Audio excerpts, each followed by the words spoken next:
Hallelujah. Hallelujah. We will stand before y'all at this time, brothers and sisters, as we hear the blast of the horn.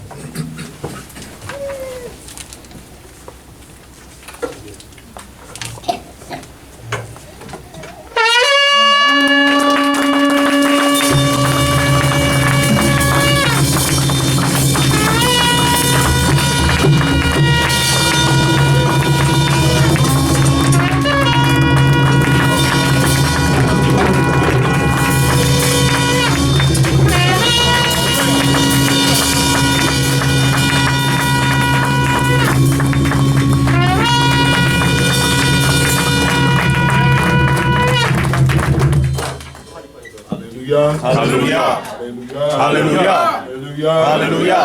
Hallelujah. Hallelujah. All praises unto the Creator of heavens and earth, the power of our forefathers, the power of Abraham, Yitzchak, and Yisrael, the Creator who saw fit to give us another day, another opportunity. Last night was no guarantee that you would make it to today. Yah protected us with his Malakim. Just because the Shomerim are on duty, all praises to Yah, but that don't mean anything if Yehovah don't protect you. We thank Yah for these precious moments that he didn't give this commandment to the whole earth, he gave it to us. That we should take this opportunity to not only ponder and think about what we've done in the past year, but that we will confess when we're wrong. And today, it's a special day. They call it Tuesday, or Wednesday, or whatever day they call it. But today is Yom Kippur Morning, the day that Yahuwah set aside for us to take this time to rethink, refocus, realign, readjust, all of those re's that, we can think of. That's what Yah's given us. And we thank Yah for this great season, this great time. Because without it, man, we would be messed up. And so Todah Yah for his continued compassions, his continued mercies, and the things that we don't have no idea of, the Most High is looking out for us. And so Todah Yah, again, for all that he does. The Kuma, the Ark has been raised last night, so we don't have to do that today. But we're going to start off this particular part of our day just praising Yah. I know you're a little tired, you're not focused, you're thinking about other stuff, but Yehovah is to be praised. And so I'd like to start off this day by singing, There Is No Power Like Yehovah. And then we'll sing a couple of melodies of songs, and then we'll get into our prayers, and then we'll have a little teaching. But I just want to say Todah to the Most High again. Because without Yehovah, there will be no us. And so let us sing, There Is No Power Like Yehovah. There is no power like Yehovah, great King of the universe. I'm always doing wondrous things. Let all Israel say Amen. There is no power like Yehovah, great King of the universe. I'm always doing wondrous things. Let all Israel say Amen. There is no power like Yehovah, great King of the universe. I'm always doing wondrous things. Let all Israel say Amen. Let me breathe. Ein Elohim Yahuwah, Erekana Olam, Hosei Rakim Efri, Yom Kippur Israel. Hallelujah. Ein Elohim Yahuwah, Erekana Olam, Hosei Rakim Efri.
In English, there is no power like Jehovah, great King of the universe. He is always doing wondrous things.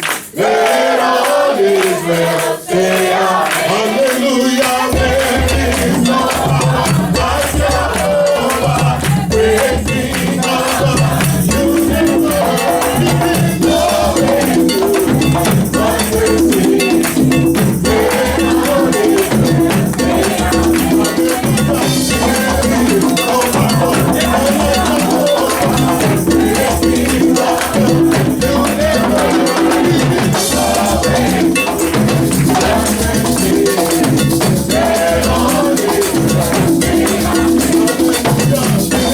is no power like Jehovah, great King of the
I will bless Jehovah at all times.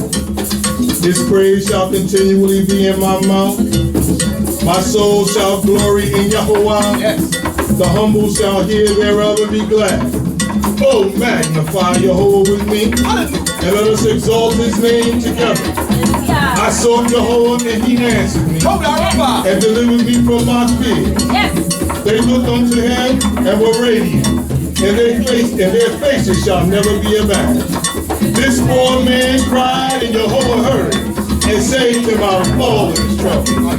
The angel of Jehovah encamped round about them that fear him, and delivered them. Oh, consider and see Jehovah is good. Happy is the man that taketh refuge in him. Oh, fear Jehovah, his holy ones, for there is no want to them that fear him. The young lions do lack and suffer hunger, so they that seek Jehovah want no any good thing. Come, ye children, hearken unto me, and I will teach you the fear of Jehovah. Who is the man that desireth life, and loveth days that he may see good therein? Keep thy tongue from evil, and thy lips from speaking guile. Depart from evil and do good. Seek peace and pursue it. The eyes of Jehovah are toward the righteous, and his ears are open unto their cry.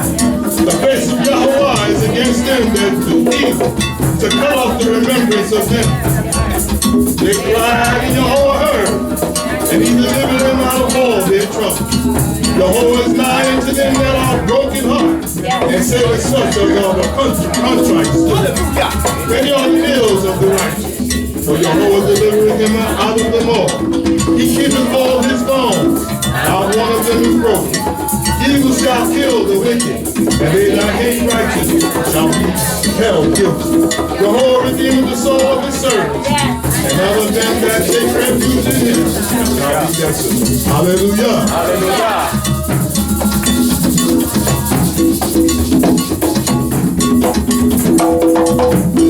Told our young man for my little purple and blue shaker, I appreciate you.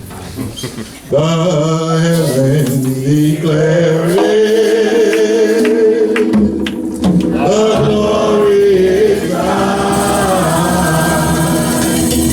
the earth and its beauty, so divine. Our God, the Creator, of everything. To thee we lift up our voices, we will sing of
have our own private moment with the power of the universe, asking that he would even hearken to our personal prayers,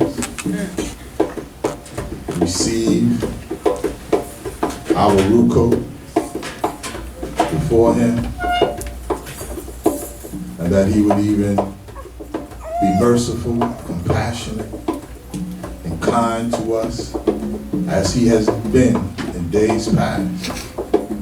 Remember our families throughout the length and the breadth of this earth, our mothers and our fathers that just don't understand, our brothers and sisters, nieces and nephews, aunts and uncles and cousins that don't have this knowledge. Yah, be merciful.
Be thou my judge, O Elohim, and plead my cause against an ungodly nation. O deliver me from the deceitful and unjust man, for thou art the power of my strength. Why hast thou cast me off? Why go I mourning under the oppression of the enemy? O send out thy light and thy truth, and let them lead me. Let them bring me unto thy holy mountain and to thy dwelling places.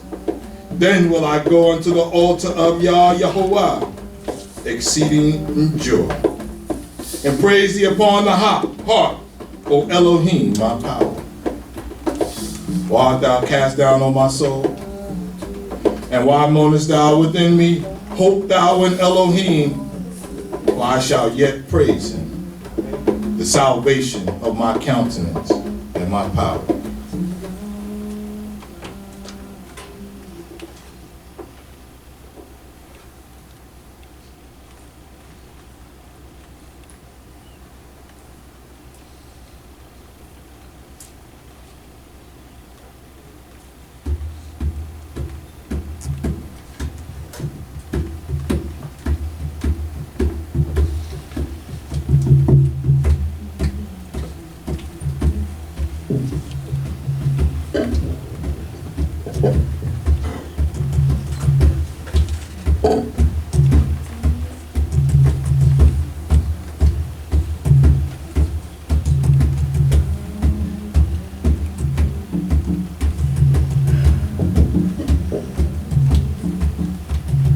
Shema Yisrael, Yahuwah Eloheinu, Yahuwah Echad. Shema Yisrael, Yahuwah Eloheinu, Yahuwah Echad. Shema Yisrael, Shema Yisrael, Yahuwah Eloheinu, Yahuwah Echad. Shema Yisrael, Shema Yisrael, Yahuwah Eloheinu, Yahuwah Echad. Shema Yisrael, Yahuwah Eloheinu, Yahuwah Echad. Shema Yisrael, Yahuwah Eloheinu, Yahuwah Echad. Shema Yisrael, Yahuwah Eloheinu, Yahuwah Echad.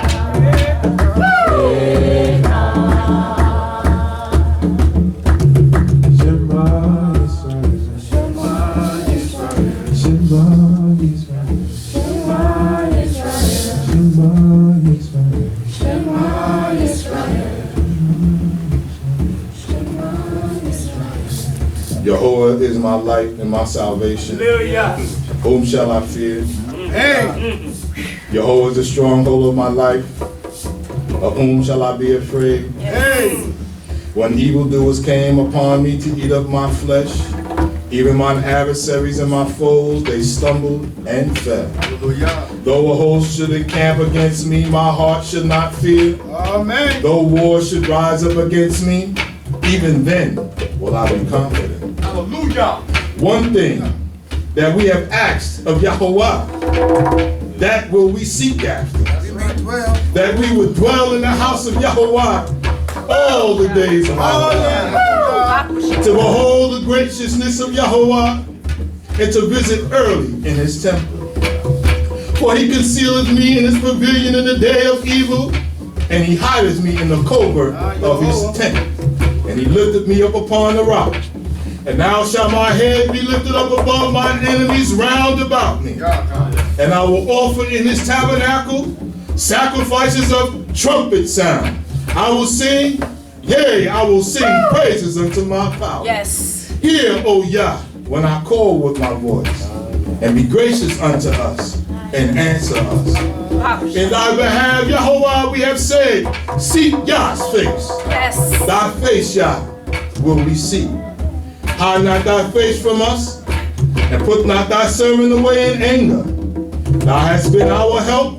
Cast us not off, neither forsake us, O power of our salvation. For though our mothers and our fathers have forsaken us, Jehovah will take us up.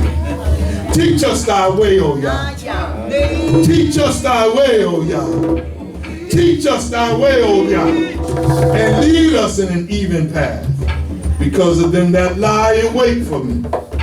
Deliver us not over unto the will of our enemies, for false witnesses are risen up against us, and such as breathe out violence. If we had not believed to look upon the goodness of Yahuwah in the land of the living, wait for Yahuwah. Yes. Be strong and let thy heart take courage. Yea, wait for Yahuwah. Hallelujah! Hallelujah! Hallelujah! Hallelujah!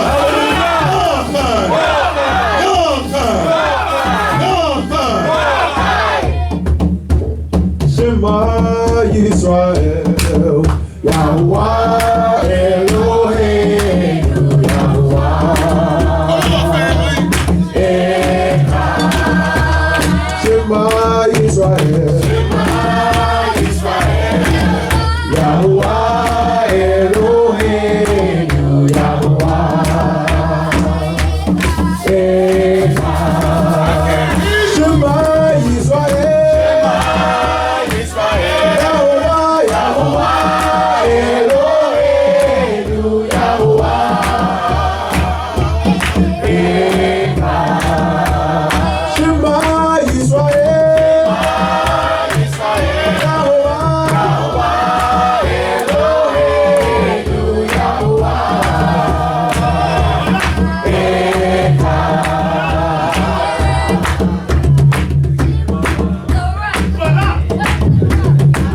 I don't know why he stopped. Hallelujah. Hallelujah. Don't ask me to sing it. Shema Yisrael. Yisrael. Yahuwah Eloheinu, Yahuwah.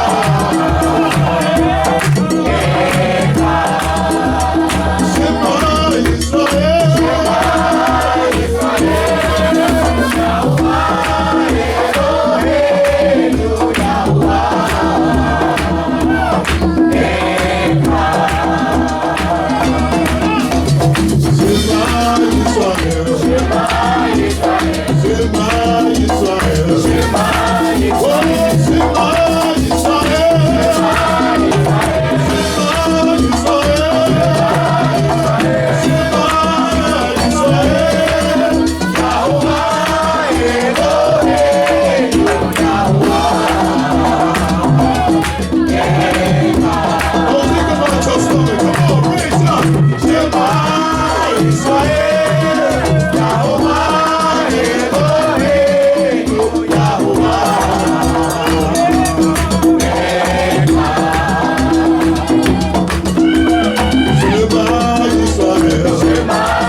Hallelujah. Hallelujah. The earth is Jehovah's, and the fullness thereof, the world and they that dwell therein. For he hath founded it upon the seas, and established it upon the floods. Who shall ascend into the mountain of Yahweh, and who shall stand in his holy place? He that hath clean hands and a pure heart, who have not taken my name in vain, and have not sworn deceitfully. He shall receive a blessing from Yahweh, and righteousness from the power of his salvation. Such is the generation of them that seek after him, that seek thy face, even Yaakov, Selah. Lift up your heads, O ye gates, and be ye lifted up, ye everlasting doors, that the King of glory may come in. Who is the King of glory? Jehovah, strong and mighty, Jehovah, mighty in battle. Lift up your heads, O ye gates, yea, lift them up, ye everlasting doors, that the King of glory may come in. Who then is the King of glory? Jehovah of hosts. He is the King of glory. Selah. Please be seated. Let us go into our prayers for this day of Yom Kippur. Yah is to be praised on the highest level. Todah Yah for our lives, for the breath of life, and for being able to know that Yah has left the statutes and commandments that would get us close to him, and that the blessing would come from on high when we follow Yah's commandments and his statutes. All praises unto the divine and holy one, the power of Abraham, Yitzchak, and Yisrael. On page 38 or 39 or whatever page you have for the prayers for the holy day of Yom Kippur, let us come together, humble our spirits, and even recite these words. We have them on the screen here as well. And as we pray, we're not only praying for ourselves, but we're praying for the whole entire nation. And may Yah, even our power, hearken unto these words on this day. Hallelujah. Hallelujah. With humility in my heart, do I come before my Creator this day. With fasting, Yah of mercy, do I beseech thee now. Thou hast spared my life, gracious Father, to even behold this day. Thou hast allowed me to stand to praise thee at this season. Remember me for the small amount of good I have done, and cast my sins into a bottomless pit. Let them not be heard this day, or brought before thee forever. Forgive, O Yah, all iniquity, and set my soul aright. Hear now, I pray, my humble and earnest prayer. For all is naught without thy blessings. Forgive my sins, forgive my wantonness, forgive. Hallelujah. Kapir lanu, Mikal lanu, Ana lanu Hoshi'enu, Yahuwah, Yahuwah, Selak lanu. Grant us remission, pardon us, save us, we pray. Yehovah, Yehovah, our power, forgive us. Selah. Where my brother has sinned, Yehovah, forgive him. Wipe the slate of my sister clean. Make my house an abode of virtue. Thou art our refuge and strength. Make us worthy of all thy blessings. As no food goeth into my temple this day, so let not iniquity enter into my heart in the days to come. As I drink no water on this day of affliction, let not drink of the sinful cup forever. Yet perfection is thine alone. Therefore do we fast before thee. Thy commandments do I honor, my Father. Yet unrighteousness has been found in me. Forgive, for thy mercy's sake, the house of thy chosen. Forgive us, Yahweh, we pray thee. Forgive. Amen. Chapir lanu. Michal lanu, Ana lanu, Hoshi'enu, Yahuwah, Yahuwah, Selak lanu. Grant us remission, pardon us, save us, we pray. Yehovah, Yehovah, our power, forgive us. Selah. Judge me, O Yah, according to thy mercies. Save me according to thy righteousness. For if thou judgest by deeds, quickly do I perish. I go away in my power, and am not. But in thy mercy I am able to stand. And in thy mercy I am able to pray. In thy mercy I am able to live. And in thy mercy I am able to repent. We have no good except in thee. Keep my ways from the violent. Cause me to tread in an even path. For who is Yah but our Yahweh? Who is a rock, save our power. Jehovah liveth, and blessed be my rock, and exalted be the power of my salvation. Hallelujah.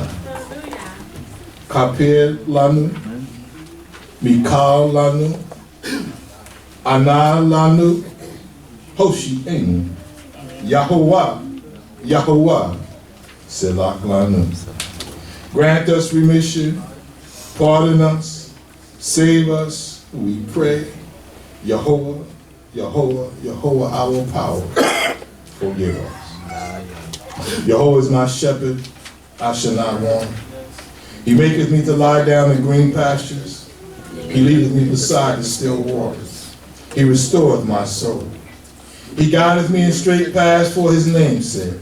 Yea, though I walk through the valley of the shadow of death, I will fear no evil. For thou art with me. Thy rod and thy staff, they comfort me. Thou preparest a table before me in the presence of mine enemies. Thou hast anointed my head with oil, my cup runneth over. Surely goodness and mercy shall follow me all the days of my life, and I shall dwell in the house of Jehovah forever. Hallelujah. Let us sing the Shema. Shema Yisrael, Yahovah, Eloheinu,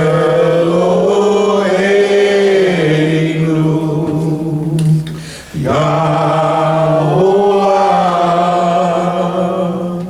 Eloheinu,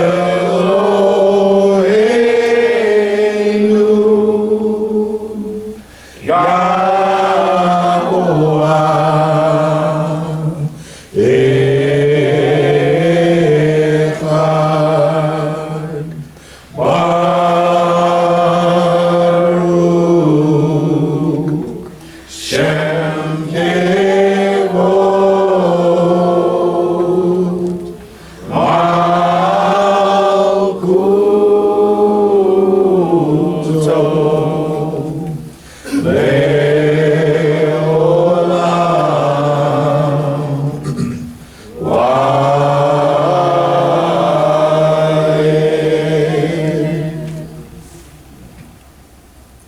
Ashamnu. Ashanu. Selaklanu. Selaklanu. Hevinu. Hevinu. Selaklanu. Selaklanu. Irshanu. Irshanu. Selaklanu. Selaklanu. Hamasnu. Hamasnu. Selaklanu. Selaklanu. Kizavnu. Kizavnu. Selaklanu. Selaklanu. Tainu. Tainu. Selaklanu. Selaklanu. Tiavnu. Tiavnu. Selaklanu. Selaklanu. Kishenu ore. Kishenu ore. Selaklanu. Selaklanu. Chatanu bekolotro. Chatanu bekolotro. Selaklanu. Selaklanu. Chatanu bilikwilu. Chatanu bequilu. Selaklanu. Selaklanu. Chatanu bishwaksha. Chatanu bishwaksha. Selaklanu. Selaklanu. Chatanu bilidaa. Chatanu bilidaa. Selaklanu. Selaklanu. Chatanu bedaa. Chatanu bedaa. Selaklanu.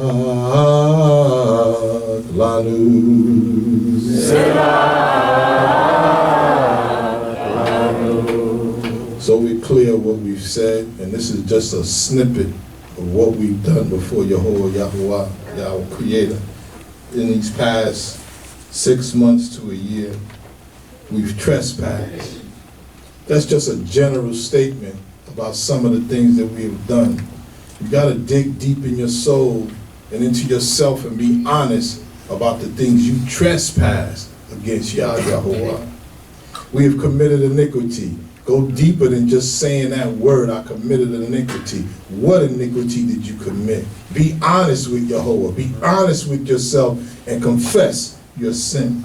We have wrought unrighteousness. We have done violence. If you spoke or did anything wrong to your wife or to your husband or to your mother or to your father and it was violent, it's wrong. We have lied. We have gone astray. And we have committed an abomination. We've been stiff-necked, and we have sinned in levity. We have sinned in tale-bearing, and we have sinned in making vain oaths. We have sinned unknowingly, and we have sinned knowingly. May Yah even grant us an opportunity to even confess even more what we have done. And as the prayer said, that it will go to the bottomless pit forever and never even be heard or seen of again. O Yehovah, whereby shall we disclaim our sins and cause them to descend into the bottomless pit? Power of our fathers, cause all of our sins to vanish from before thee. Bless our minds and our hearts, that we may know and do righteousness for thy name's sake. Kapelanu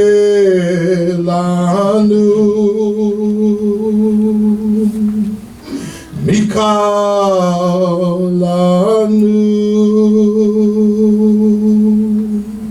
Analanu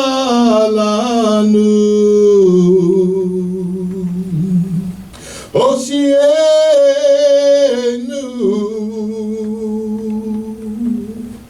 Yahweh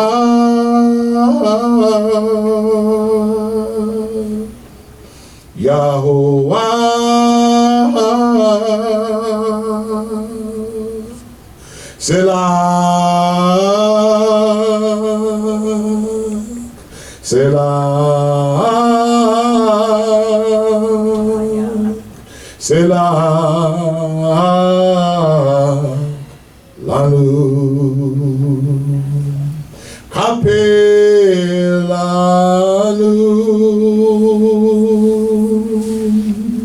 Mikalanu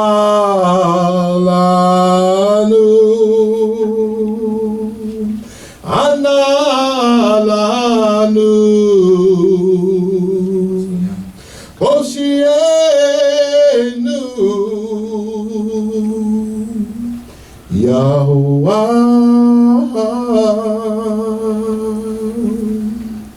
Yahuwah, Selah, Selah, Selah, Selah, Selah, Lanu. Grant us remission, pardon us, save us, we pray. Yahuwah, Yahuwah, Yahuwah, forgive us. Hallelujah. Let us sing the Shema as we prepare for the reading of the Torah. Shema Yisrael, Yahuwah, Eloheinu,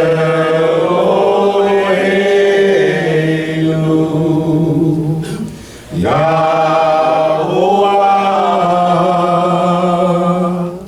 Eloheinu,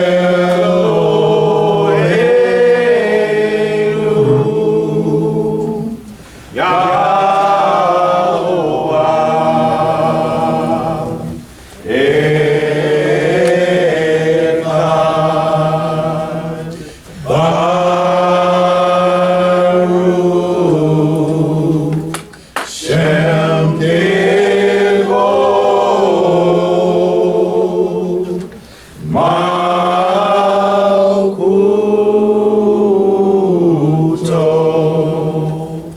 Leolam,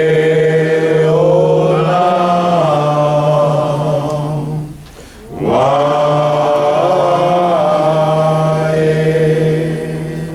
I wanted to ask if Maury Tavel would do the community an honor of saying a prayer in the Hebrew tongue. I think that is important, that we understand the communication that we have with Yah Yahuwah, and even these words that we read on a week-to-week daily basis, that they're all spoken in this holy tongue, a tongue that should inspire you spiritually and mentally to follow the ways of Yah. We speak in a tongue that is not our tongue. It's not, we don't really understand the English language. But even if you don't even speak Hebrew, when you hear it, you know that it's a part of your soul. You were there when Moses got the word from Yah on Mount Sinai.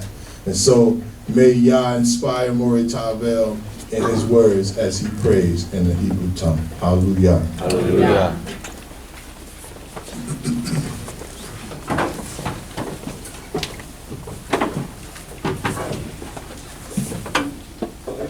Hallelujah.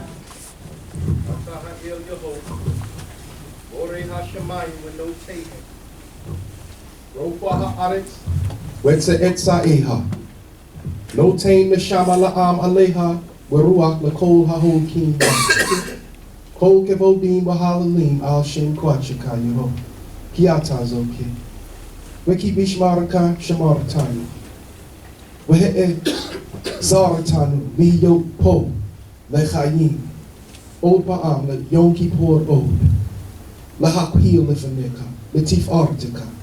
Letetlaka modim rabim. Shenaknu yodim be'emet hein mitzrachim aleka. Na Adonai melech berachameka. Kwabel et kol shenaknu nodim leka. Bekasher hikwal nu hayom. Tekwabel et kol shenaknu nodim leka. Kapil lekol et asher asinu haraim peshaim katati awonim shekakim kol hadivarim haraim asher asinu wa asher asu avotenu bimehem kapil lanu V'tikwabel et kol asher anachnu mekashvim lefaneka Yehovah hayom V'tetlaka kavod. Tikwabel et Kohaneka Moreka Kol anshe Nashim Yeladenu, Sikmenu, Hayeladim, Hahiwaldim, the Quirbe Imehem, Tekwabelota, Gamken, Yatayu Beota, Isam Tabota, the Quirbe Imehem, Tiye na Yoho, Inko, Haim Ashir, Bedaat, Wehim Billy Daat, Wehim Ashir, Mishpeko, Ashir Yesh Lahem Mawik, the big Tehem, Tanuak, Taniat, O Tam na Yoho, Titain Lahem, Nak, Lama'an Shimkan, Tiyem Abi, Ayo, Cohane Mikabel, Tivarek et Kol Asher Hu Midabir Hayo, Mileka,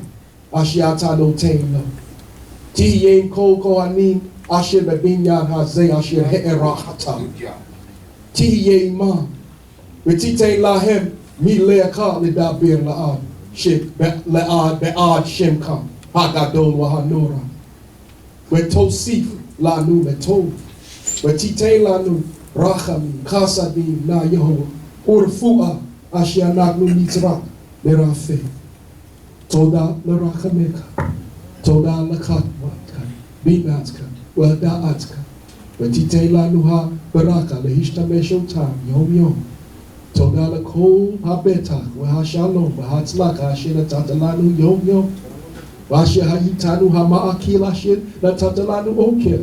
Ashir He'ekal Tanu, the cold Moshmote, move cold Dorote, Tiye Manu, Watasimet, Sos Opa Anu, Kashir Sasta Al Avute, Bibihe, Barukata, Elohim, Ha Elohim, Wa Adonai, Ha Adonai, Ki Aim, Kimoka, Ata, El Melech, Mehulal, Berov Tushmakot, Uthilot Meshubach, Unkudash be'el yoni uvatatoni. Hallelujah! Hallelujah! Hallelujah! Hallelujah! Hallelujah! Hallelujah! Gadol ata Yehovah Ad. Selah.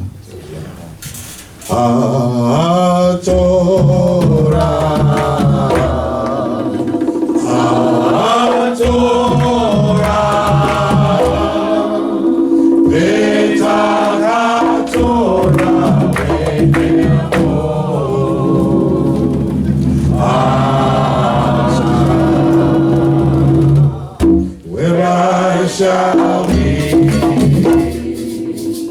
return unto thee?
Baruch Hashem Shel Yahuwah. Baruch Yahuwah Yom Yom. Baruch Yahuwah Tamid. Ubaruch Haba Likrae HaTorah. Bodei Ani Lefanecha Yahuwah. Natan Lanu HaTorah. Hallelujah. Our sisters may be seated as we ask our brothers to please remain standing. All honor and praise to the great King, Jehovah Tzadoq. We focus our attention at this time to the book of Vayikra, the 16th chapter in its entirety.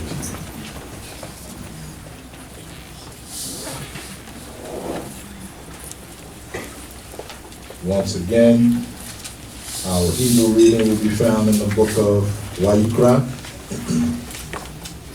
Leviticus,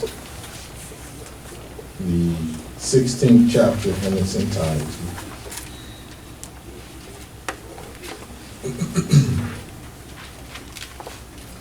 And it reads on this wise, Hallelujah. Hallelujah.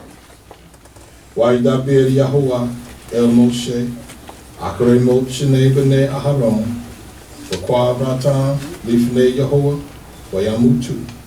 Vayomer Yahuwah el Moshe daber el Aharon ahika, v'al yavo b'kol el hakodesh mibeit laparoket el pnei haparoket, asher al ha'aron v'lo yamut ki be'anan era'eh al hakaporet. V'zot yavo Aharon el hakodesh, v'far bein bakwa l'chata, v'ayir la'olam.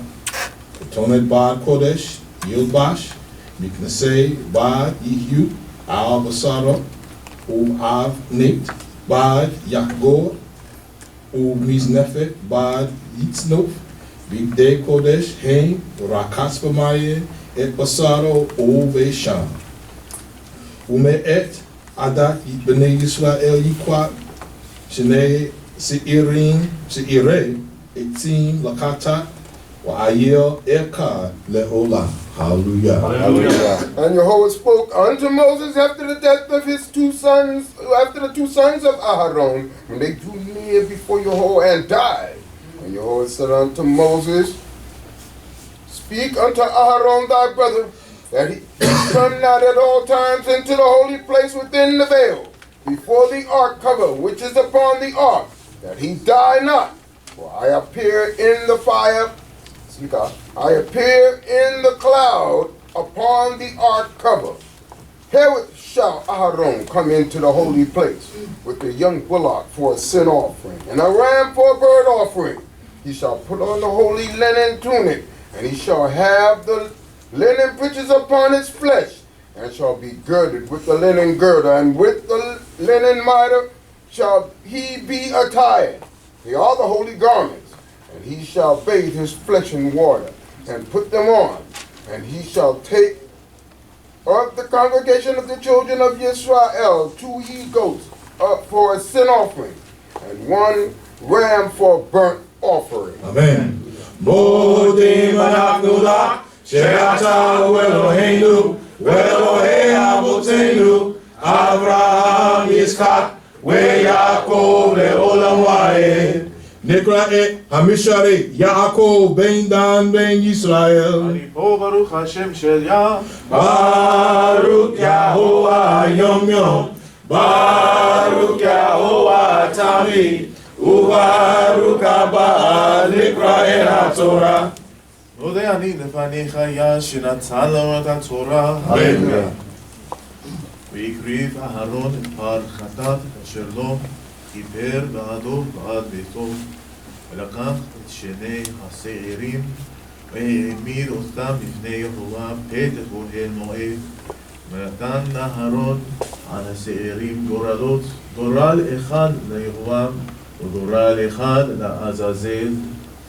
והקריב אהרון את השעיר אשר עלה עליו הגורל ליהוה, ועשהו חטאת, והשעיר אשר עלה עליו הגורל לעזאזל יעמוד חי לפני יהוה לכפר עליו, לשלח אותו לעזאזל חמים טהרה. Amen. Amen.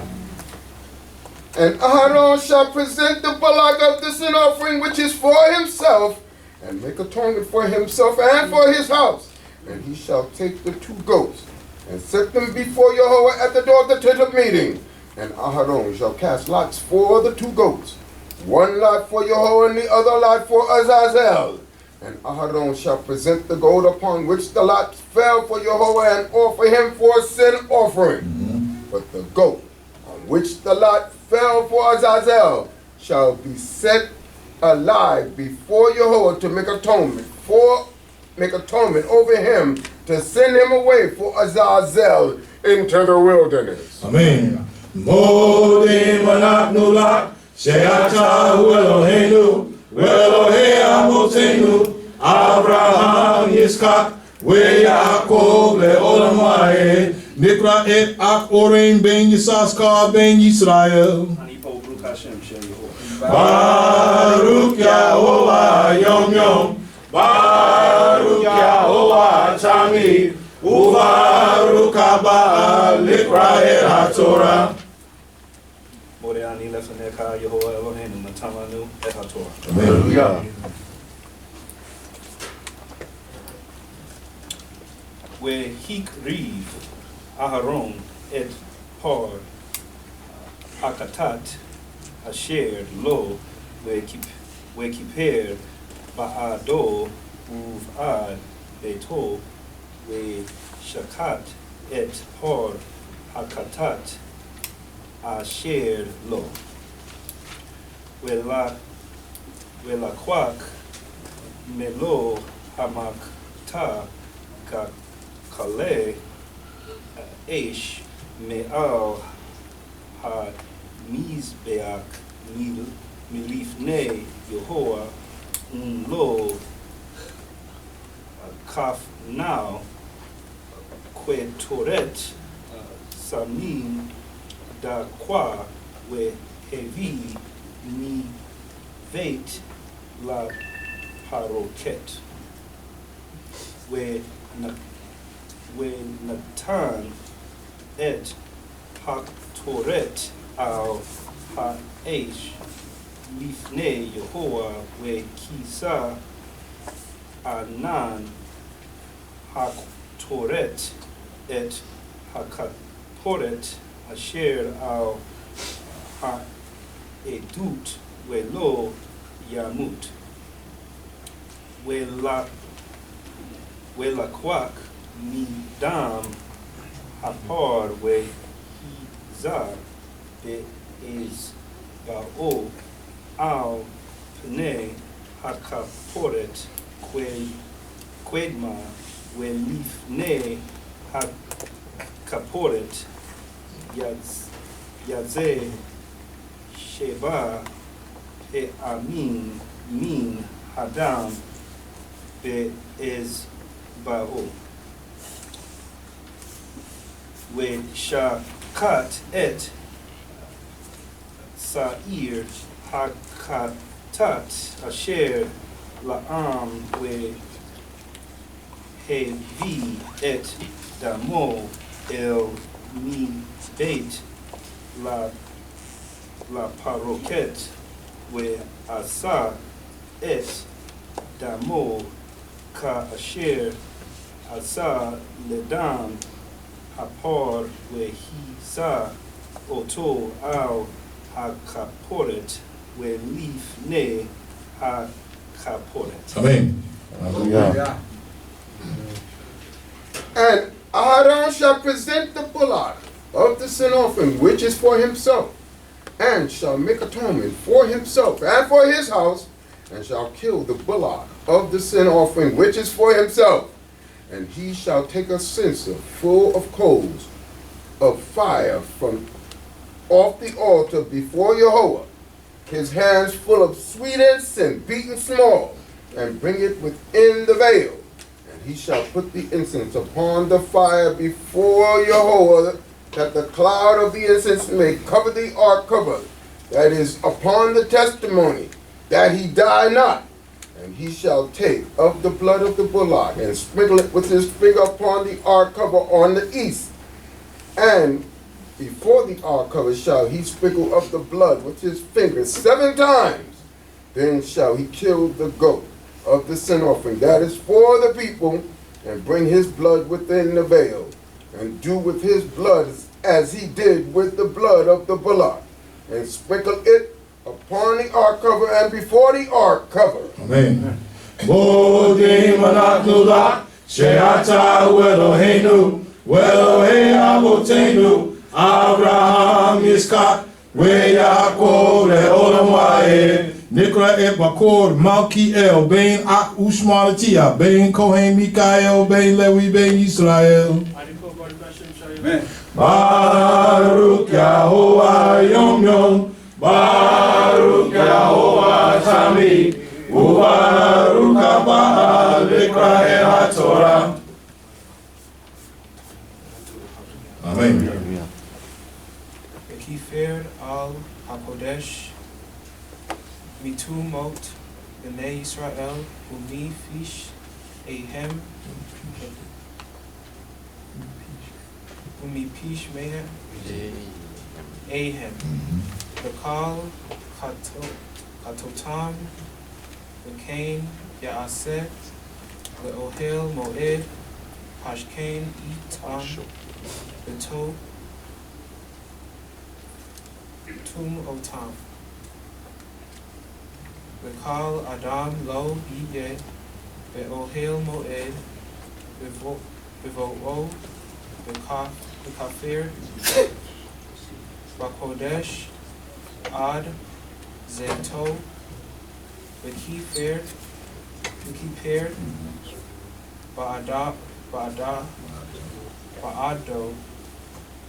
Uv Ad Beto Uv Ad Kal Behal Israel Vayaza El Hamitz Be'ak Asher Lifnei Yehoah Dekipir Alau Velakwak Midam Hapard Umidam Hasair Venatan Al Qarnot Hamitz Be'ak Savi Vehi Za Alau Min Adam Be'ezva'o Sheva Be'amin Beti Haro Bequir Shu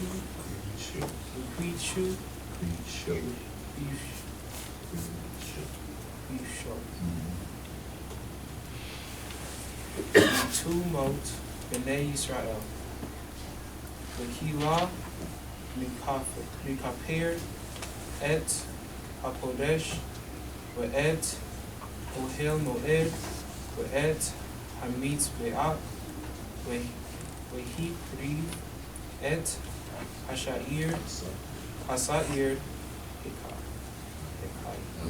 Amen.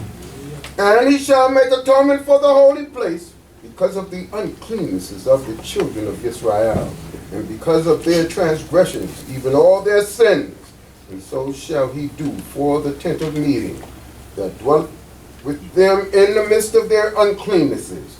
And there shall be no man in the tent of meeting when he goeth in to make atonement in the holy place, until he come out and have made atonement for himself and for his household, and for all the assembly of Israel.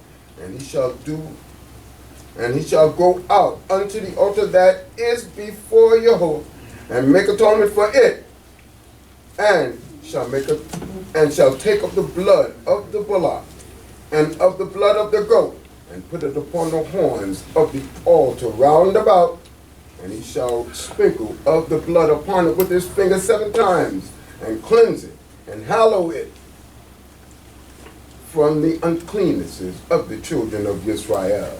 And when he hath made an end of atoning for the holy place, and the tent of meeting, and the altar, he shall present the live goat. Amen. Modim anaknula, she'ata Eloheinu, Elohei Avotenu, Abraham, Yitzchak, Yaakov, Le'olam Vayed. Nikra et Habakor, Maaseiah, Ben More Yaya, Ben More Mishael, Ben Naphtali, Ben Yisrael. Baruch Yahovah Yom Yom, Baruch Yahovah Tamid, Ubaruch Haba Nikra et HaTorah.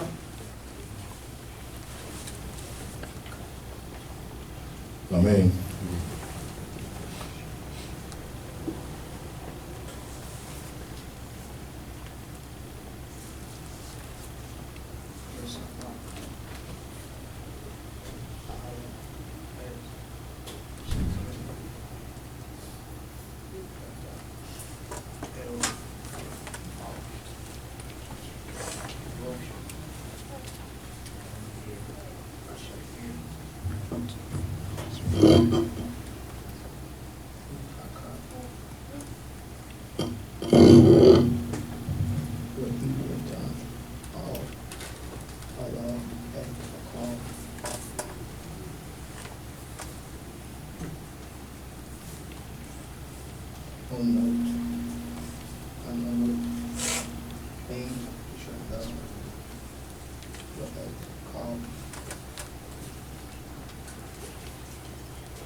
Amen. Amen. Hallelujah.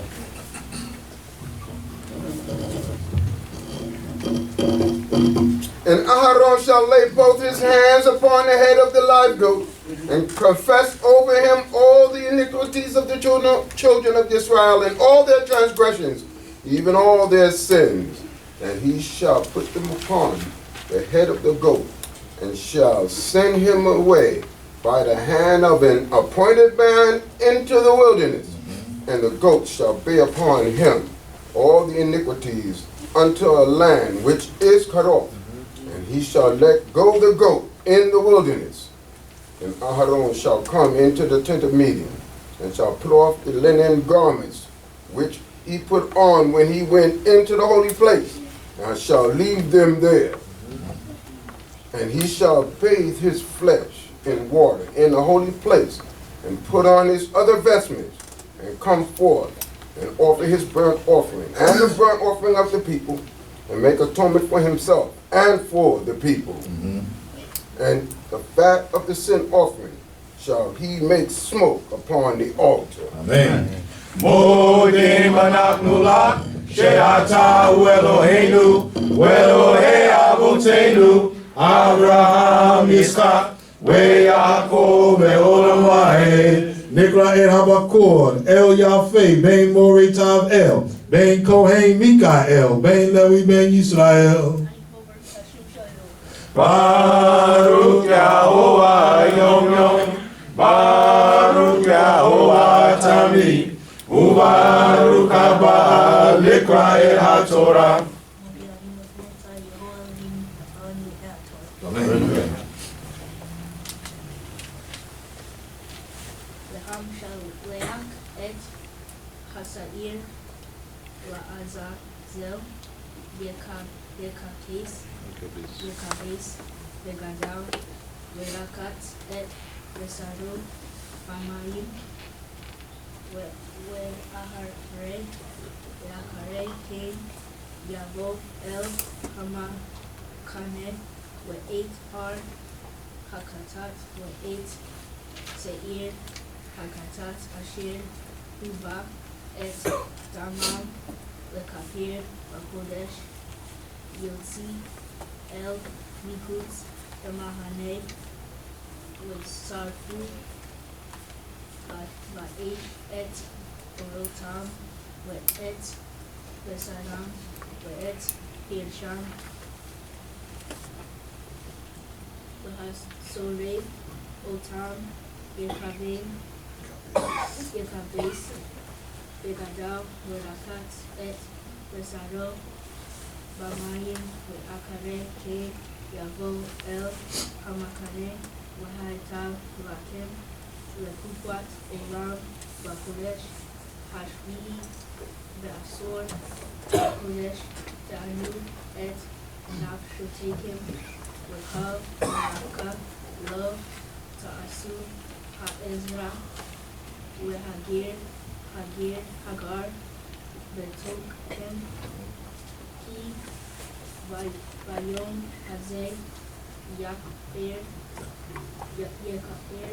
Alekem, Letahir, Etkem, Nikol, Hatotekem, Livnei, Yehovah, Tiharu. Amen. And he that let it go the goat for Azazel shall wash his clothes, and bathe his flesh in water, and afterward he may come into the camp. And the bullock of the sin offering, and the goat of the sin offering, whose blood was brought in to make atonement in the holy place, shall be carried forth without the camp. And they shall burn in the fire their skin, and their flesh, and their dung. And he that burneth them shall wash his clothes, and bathe his flesh in water, and afterward he may come into the camp. And it shall be a statute forever unto you in the 7th month, on the 10th day of the month. Ye shall afflict your souls, and shall do no manner of work, the homeborn or the stranger that sojourneth among you. For in this day shall atonement be made for you, to cleanse you From all your sins shall ye be clean before Yehovah. Amen. Modim anachnu lach, she'ata hu Eloheinu, ve'Elohei avotenu, Abraham, Yitzchak, ve'Yaakov, ve'olam va'ed. Nikra et hamaftir hayom hazeh, hayom hakipurim, nikra et bakor, Amatziyah, ben Akh Amatziyah, ben Cohane Mikael, ben Levi, ben Yisrael. Baruch Yahovah Yom Yom, Baruch Yahovah Tamid, Ubaruch Haba Lekra'e HaTorah. Amen. Shabbaton, Lakim, Ve'initem, Et, Nafshotekem, Kupat, Olam, Wakiped, Hakohen, Asher, Yimshach, Oto, Asher, Malek, Et Yado, Yakahen, Takat, Avil, Yelabesh, Yelabash, Et, Big Day, Abad, Big Day, Hakodesh, Wakiped, Et, Big Dash, Hakodesh, Ve'et, Ohel, Ve'et, Mizbeah, Yekafir, Wa'al, Akwani, Wa'al, Ko, Akwaham, Yekafir, Wahaita, Zot, Lakem, Wakukwat, Ulam, Wakafir, Al, Obey, Israel, Yuko, Atokat, Atotan, Akat, Basada,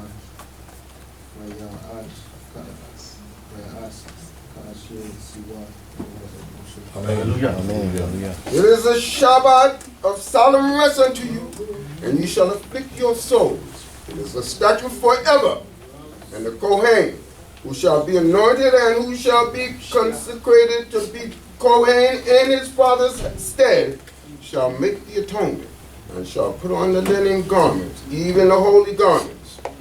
And he shall make atonement for the most holy place. And he shall make atonement for the tent of meeting and for the altar. And he shall make atonement for the Cohane and for all the people of the assembly. This shall be an everlasting statute unto you, to make atonement for the children of Israel because of their sins once in a year. And he did as Jehovah commanded Moses. Amen. Modim anachnu lach, she'ata hu Eloheinu, ve'Elohei avotenu, Abraham, Yitzchak, ve'Yaakov, ve'olam va'ed. So Tov Lakem. First of all, giving all honor, glory, respect to the Most High. Hallelujah. Those may be seated.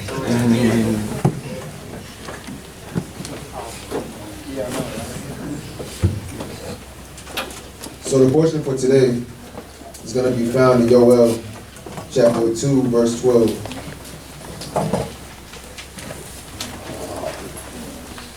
Yoel was somewhat of a minor prophet during the time of Uzziah, when the nation was split. They weren't doing so hot.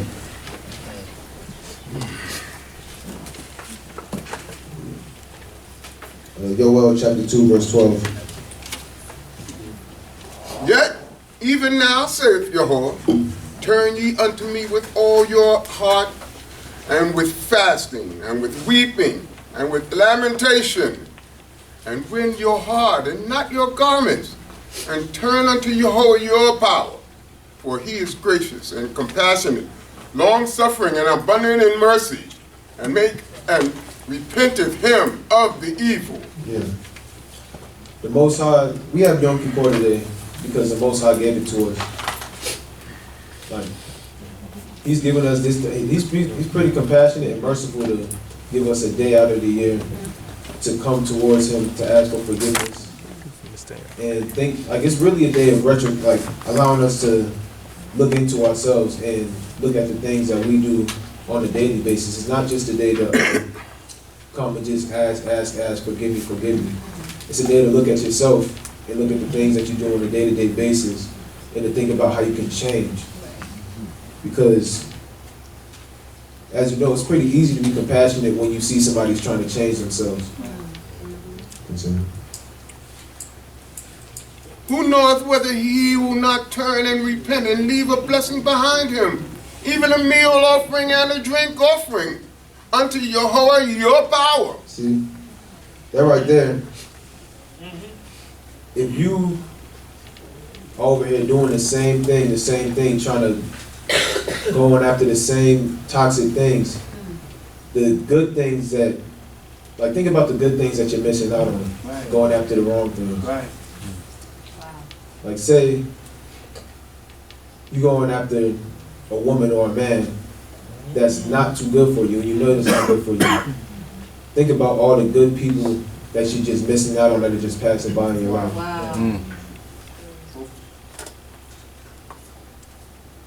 Blow the horn, Zion.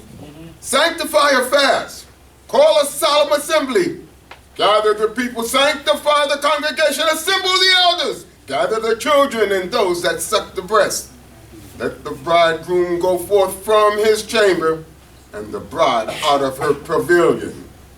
This right here shows that everybody, this is something that everyone needs to do, no matter your age, your gender, whatever, like who you are. Everybody's supposed to be taking this day serious because anybody can sin. Everyone is sinning. That's right. It's part of human nature is what, because like nobody's perfect except the Most High. Amen. Continue. Let the Cohane, the ministers of Yah, weep between the porch and the altar, and let them say, spare thy people, O Yah, and give not thy heritage to reproach, that the nations should make them a byword. Wherefore should they say among the people, where is their power? Then was Jehovah jealous for his land, and had pity on his people. And Jehovah answered and said unto his people, behold, I will send you corn and wine and oil, and you shall be satisfied therewith.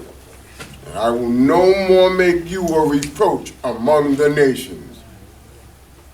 But I will remove far off from you the northern one, and will drive him into a land barren and desolate, with his face toward the eastern sea, and his hinder part toward the western sea, that his foulness may come up, and his ill savor may come up, because he hath done great things. See, this is the Most High telling us that he's got our back, because he saw that we were trying to repent and we regretted what we did, the things that we've been doing.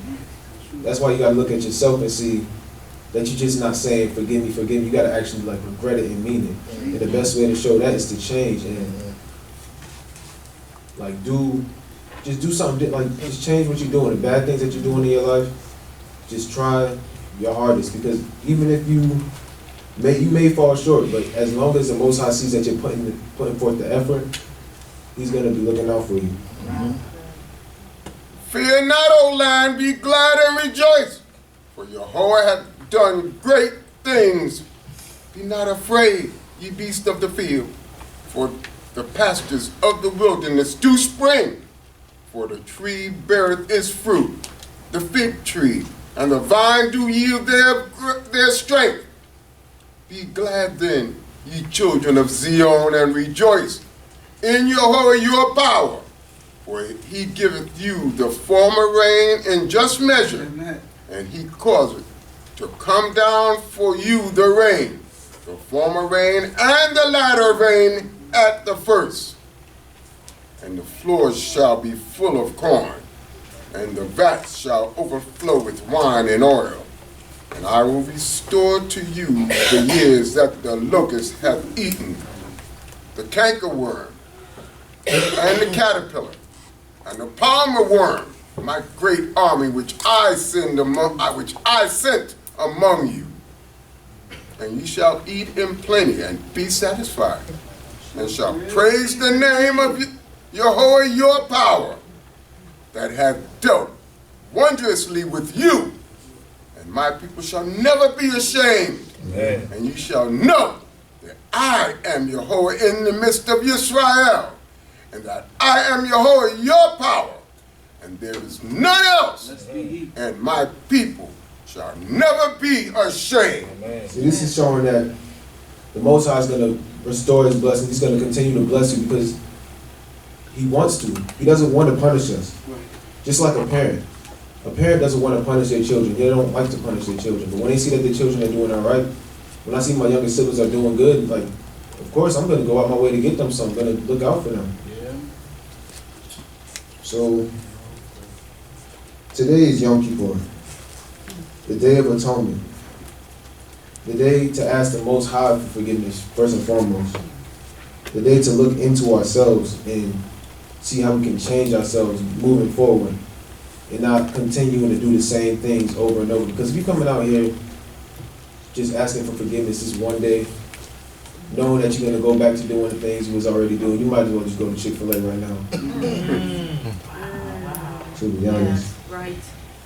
But like, we got to look, not just, of course we got to look to the Creator for forgiveness, but we have to look to each other for forgiveness and be able to forgive each other, because that's what's causing a lot of the division in Israel and a lot of times it's some petty things. We got to look to each other and see, like, is it really worth it? Is it something that's going to have me in my grave turning over? Because when you're dead, you can't think about it. So that's it for me. Zum Tov, Shabbat Shalom.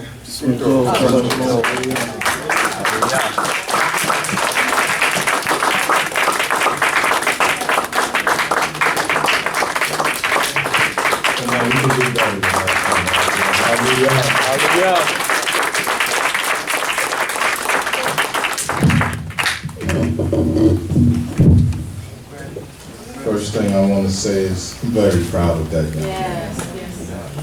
I've watched him grow. He's taller than me now, but I can put something in your stomach for you. There was a time that even from his seat, he'd be shaking like a leaf. One shop I remember calling him up to Mizri, I could feel him, and he would not look up. He just did this the whole time. And I was talking to him, he's like, yep, Now he's standing before you expounding on the word of Yah. Yes. Hallelujah. And that's a great accomplishment. It's a great achievement. And he explained it in his own way, with his young mind and his young experience. And so I'm just going to give it to you a little from an older man. Creator saying, don't be fake. We always come on up with these fasts, all these extra days outside of the days that the Creator proclaimed. We always want to put on a show because we're trying to show for everybody else, instead of being real with ourselves and being real with the Creator. That's why the Most High said in 13, he said, rend your heart and not your garments. Because we'll quick go outside, get some dope dirt on our heads, tear our clothes up. And everybody's saying, hey, he's atoning for real. And Yehovah said, he's a joke. Don't be fake. Be real with yourself. This is that day. And he threw out Chick-fil-A, so don't start smacking y'all's lips. You're thinking about stuff you ain't got no business thinking about. Just consider that Yah is merciful to give us this time. Morib Shemuel started off last night saying his job didn't want to let him off early, and he figured out a way to get off. Let me tell you something, when you're working for Yah and you're doing things for Yah, Yehovah will make a way for you to keep his statutes and his commandments in captivity. And so, again, I'm thankful to hear Amatziyah's words. That's the first time I've heard him be Maftir. I'm sure it won't be the last. And I'm sure that he will become a great man in the nation of Israel and will turn, as they say, turn many away from iniquity, because that's your job, that's your duty. And so all praises unto the Most High for blessing Amatziyah to do this job, and to speak to you from his heart. This is a day of speaking from the heart. And I pray that Yah will bless us all as we move even further into this day. Hallelujah. Hallelujah. Let's stand before Yah Yahuwah and sing our Torah, howbeit we're going to say Gore or close this particular segment of our day. We got soldiers falling all over the place. Let's sing our Torah once again. Our Torah, our Torah, say Gore our Torah,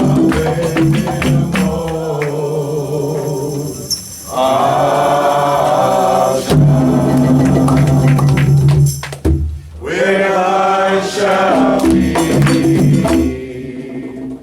return unto thee,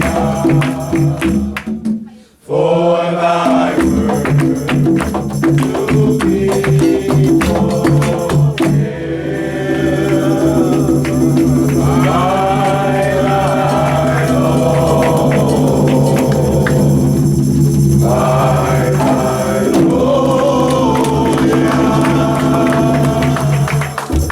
In our hearts it is to be and still.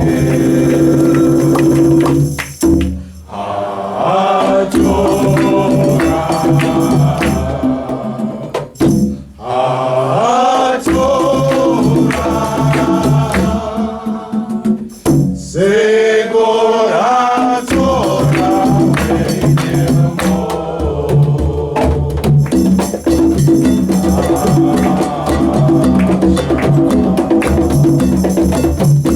oh, how can we draw closer to each other in the spirit of true righteousness by thy Lord,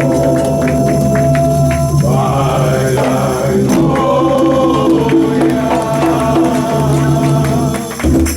is the only way we must.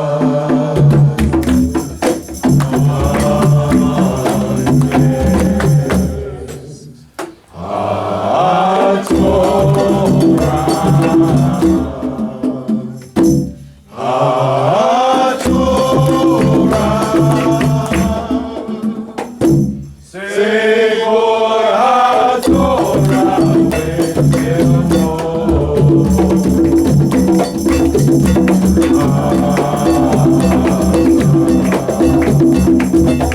Hallelujah. Hallelujah. Please be seated, brothers and sisters, as we ask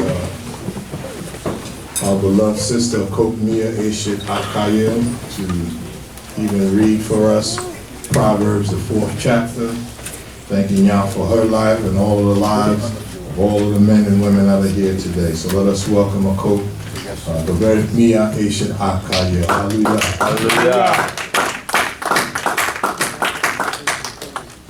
First, giving all honor to the Most High, who's allowed me to be here today. I thank him for another Yom Kippur, another chance to get my act together.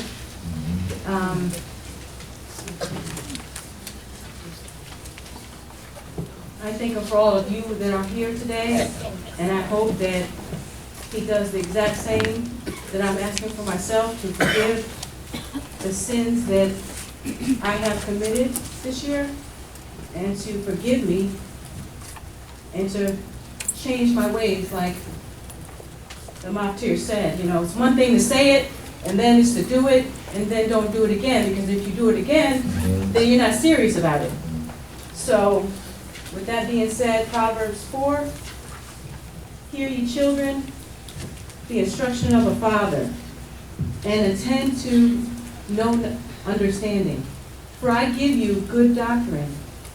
Forsake ye not my teaching, for I was a son unto my father, tender and only one in the sight of my mother.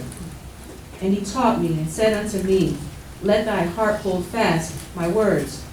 keep my commandments and live. Get wisdom, get understanding. Forget not, neither decline from the words of my mouth. Forsake her not, and she will preserve thee. Love her, and she will keep thee. The beginning of wisdom is get wisdom. Yea, with all thy getting, get understanding. Extol her, and she will exalt thee. She will bring thee to honor, when thou dost embrace her. She will give to thy head a chaplet of grace. A crown of glory will she bestow on thee. Hear, O my son, and receive my sayings, and the years of thy life shall be many. I have taught thee in the way of wisdom. I have led thee in paths of uprightness. When thou goest, thy steps shall not be straitened. And if thou runnest, thou shalt not stumble. Take fast hold of instruction. Let her not go. Keep her, for she is thy life. Enter not into the path of the wicked, and walk not into the way of evil men. Avoid it. Pass not by it. Turn from it and pass on. For thy sleep not, except thy have done evil, and their sleep is taken away, unless they cause some to fall. For they eat the bread of wickedness, and drink the wine of violence. But the path of righteousness is as the light of dawn, that shineth more and more unto the perfect day. The way of the wicked is as darkness. They know not at what they stumble. My son, attend to my words. Incline thine ear unto my sayings. Let them not depart from thine eyes. Keep them in the midst of thy heart. For they are life unto those that find them, and healeth to all their flesh, and health to all their flesh. Sleep time. Above all that thou guardest, keep thy heart, for out of it are the issues of life.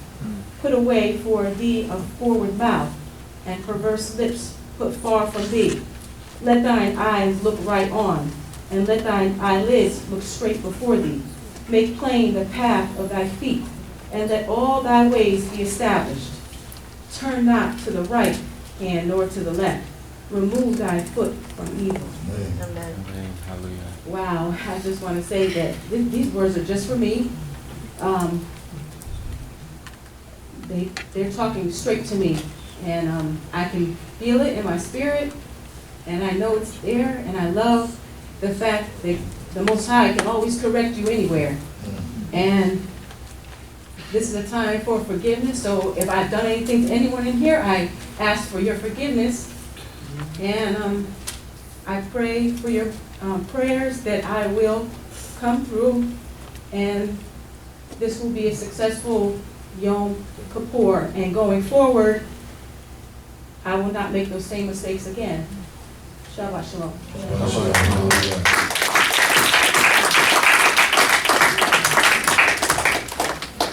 Praises to the Most High. May He continue to bless you and me and all of us in our endeavors to right our wrongs in His presence. Hallelujah.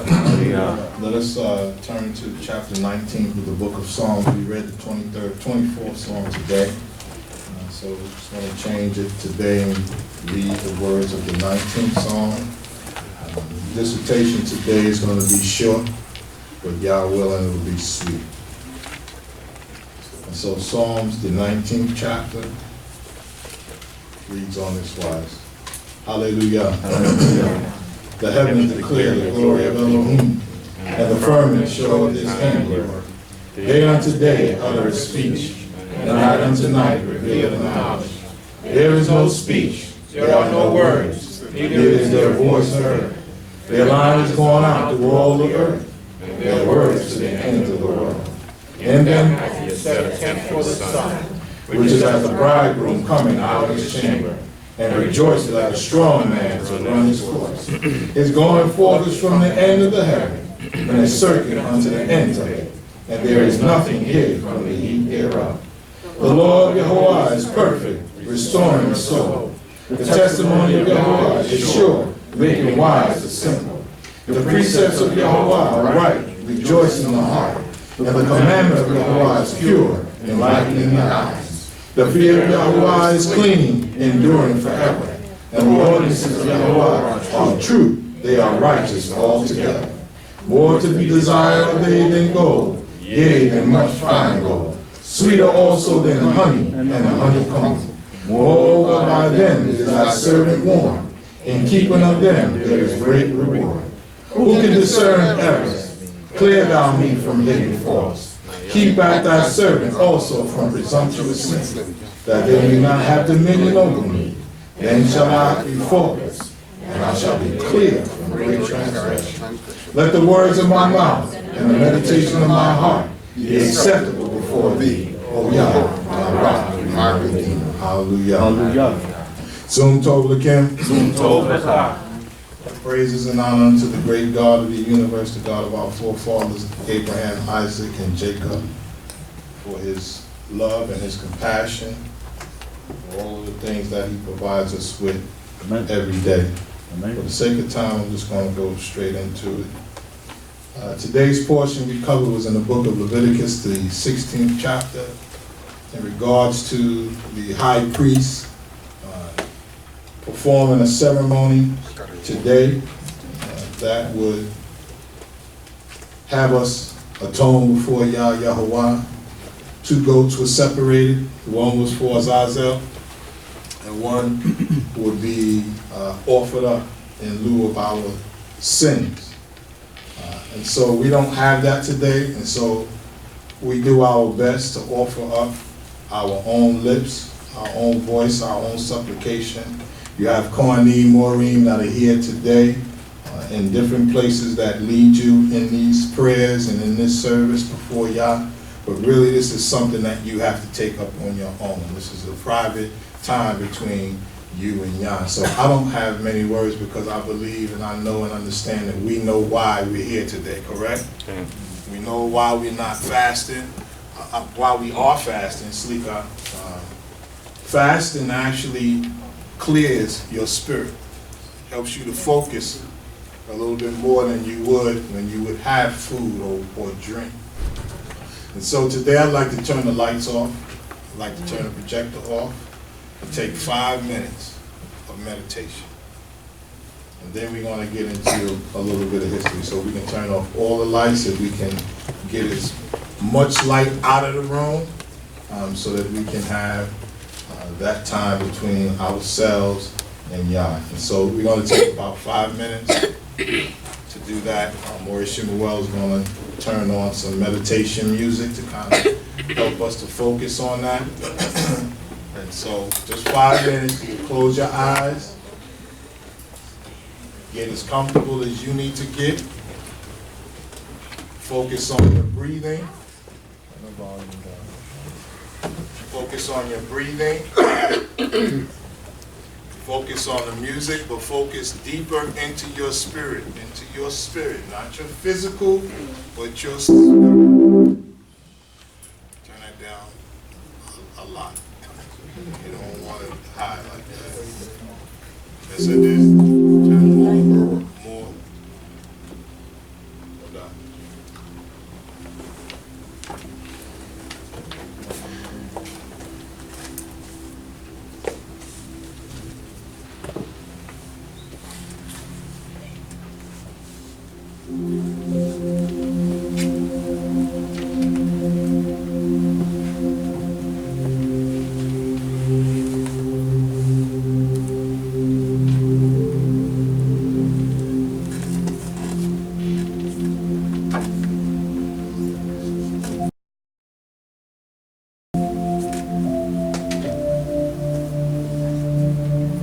Don't fall asleep. You should feel relaxed. Not fall asleep. You start snoring, you missed it. Just relax your body. Just let your mind be at ease and at peace.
Hallelujah.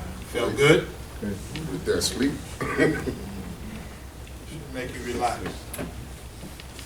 That's the purpose of it, is to make you relax and open up your mind. But there's another part, your spirit. I want to kind of focus on that today. So we've been learning some history recently. And so I'd like to get some participants to tell me about King David and Saul. What have we been learning about King David and Saul? Anyone, children, adults, and don't let your lack of food cause you not to participate.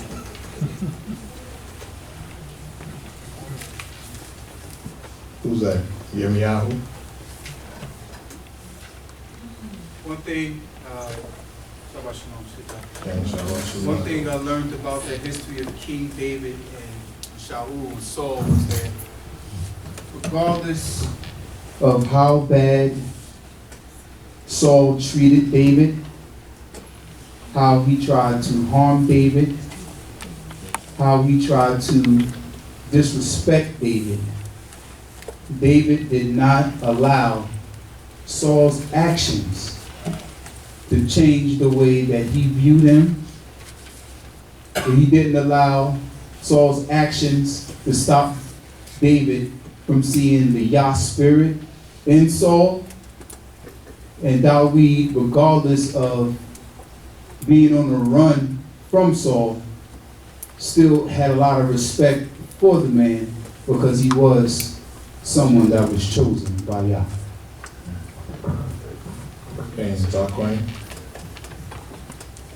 Yes, Sunto. I don't agree with that. That he had respect. He had respect for the fact that he was Jehovah's anointed. But yeah, he had respect for the office, but he didn't have respect. I'm coming, somebody trying to kill you every day. You gonna respect him? Nah. I respect the fact that he's the king because he was anointed as the king by Samuel. And Samuel was sent by the Most High to anoint Saul. And the only reason they chose Saul, the people chose Saul. So Samuel just anointed him because the people wanted him. And the only reason the people wanted him because he was the tallest man in the whole joint. That's the reason the people wanted him, because he was tall, you know. But Saul was a scaredy cat at first. He was a scaredy cat. Remember, he went and hid with the baggage when he was supposed to be anointed. Now, David, on the other hand, see, David was a warrior. Because remember, David was a warrior in Saul's army. David was, along with his brothers, they were all with Abner. That's how they all knew each other. They all used to be warriors together until David split from them. After Saul was trying to kill David, David left. He left and he took his mighty men with him. That's what I got from it. Hallelujah. Okay.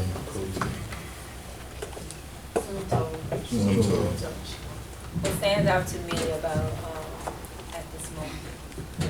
What stands out to me at this moment about Saul and David's relationship is kind of like what Yirmiyahu was saying, that no matter how Saul treated David, David still did what was right in the eyes of the Creator.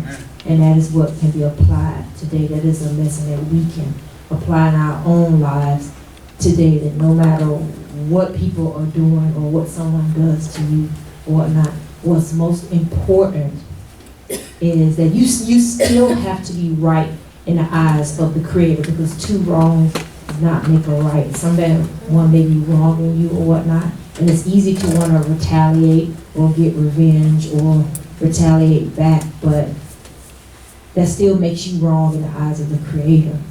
What's important is, regardless, you have to do what's right in the eyes of Creator. Absolutely. Example. I'll take a domestic example.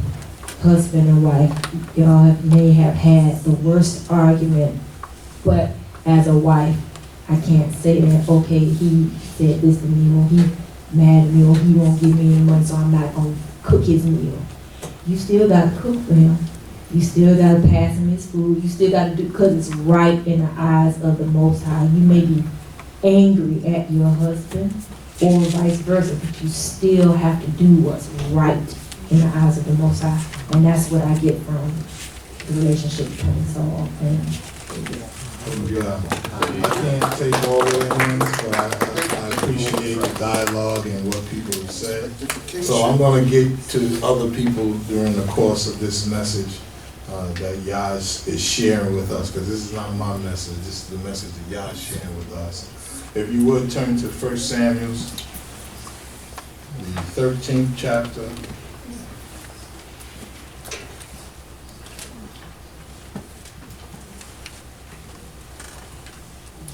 And let's start at verse 13. Just to give you the backdrop, we know that Saul was told to kill the Amalekites, right? Amalekites and all of them, and all the animals. Hold on a second.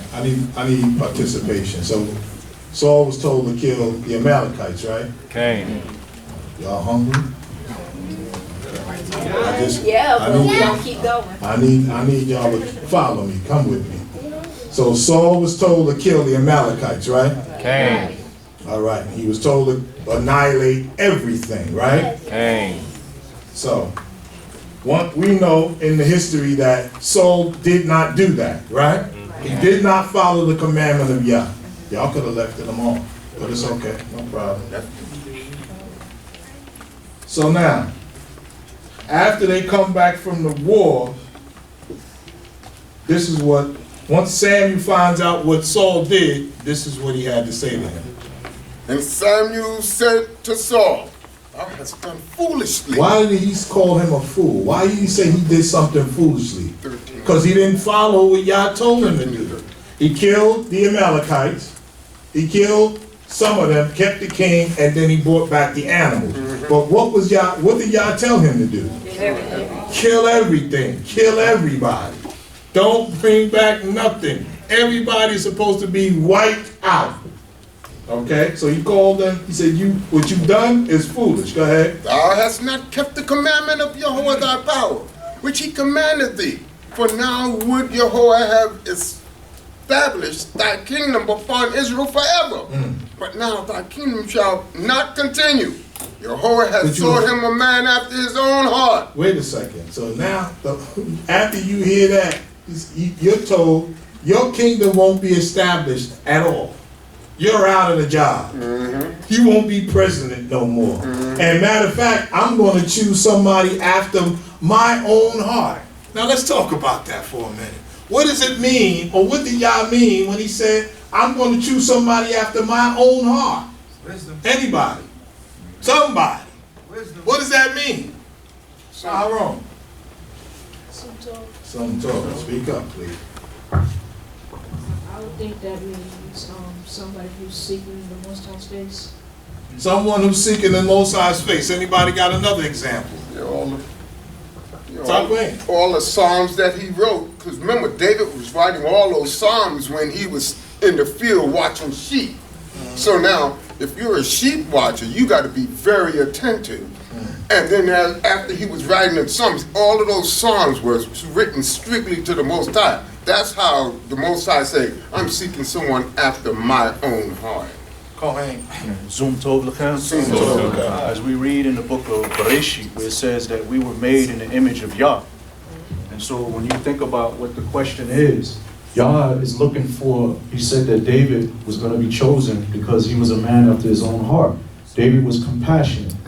David was loving. You can see by the characteristics of the history that we saw of David, he would look out for his men in certain ways and areas that the Creator looks out for us. Absolutely. And all these things. So when he said, man of my own heart, Yah was forgiving, Yah is compassionate, Yah is merciful. Same thing that David was, as you can see in the history. He's the same way how Yah treats us. That's the answer I was looking for. Came Akaya.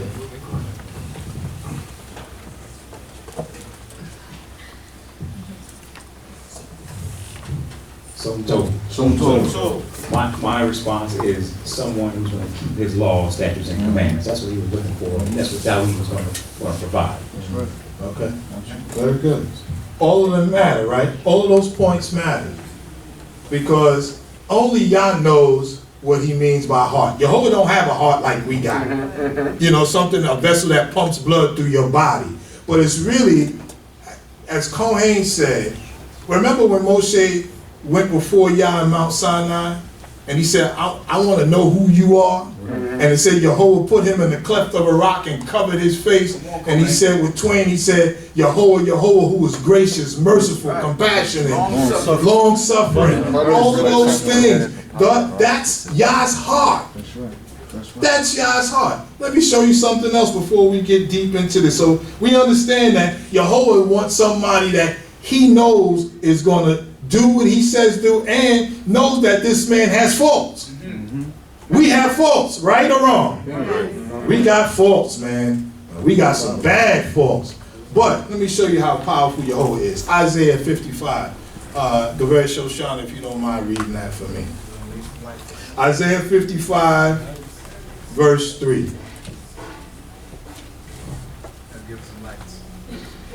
She can read it off the board. Y'all got my eyes all over the place.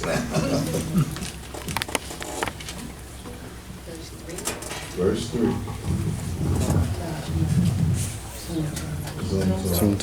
Incline your ear and come unto me. Hear, and your soul shall live. And I will make an everlasting covenant. A what? A what? An everlasting covenant. What does everlasting mean? For what? For how long? For eternity. I mean, you could be dead and you got great, and it's still going. It never stops. It never stops. And it says, he said, and I will make an everlasting covenant with you. Even the sure mercies of Dawid. Even the sure mercies of Dawid. That the Most High said, I have mercy and love for Dawid. That his name, you know Dawid's name still lives on from when he was a man and died. Rastafari hold up his name, King Dawid. We talking about King Dawid. Guess what? Yah's been merciful. He said, even after all of your sons mess up, you will still have a king on the throne for how long? Forever. Forever. And so, what heart are we seeking?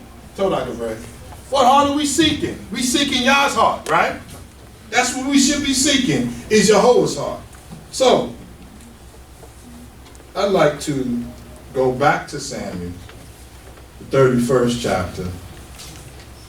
We're going to read that last chapter and then the first few lines of 2 Samuel chapter 1. So we realize that Saul and the children of Israel are in the battle with the Philistines.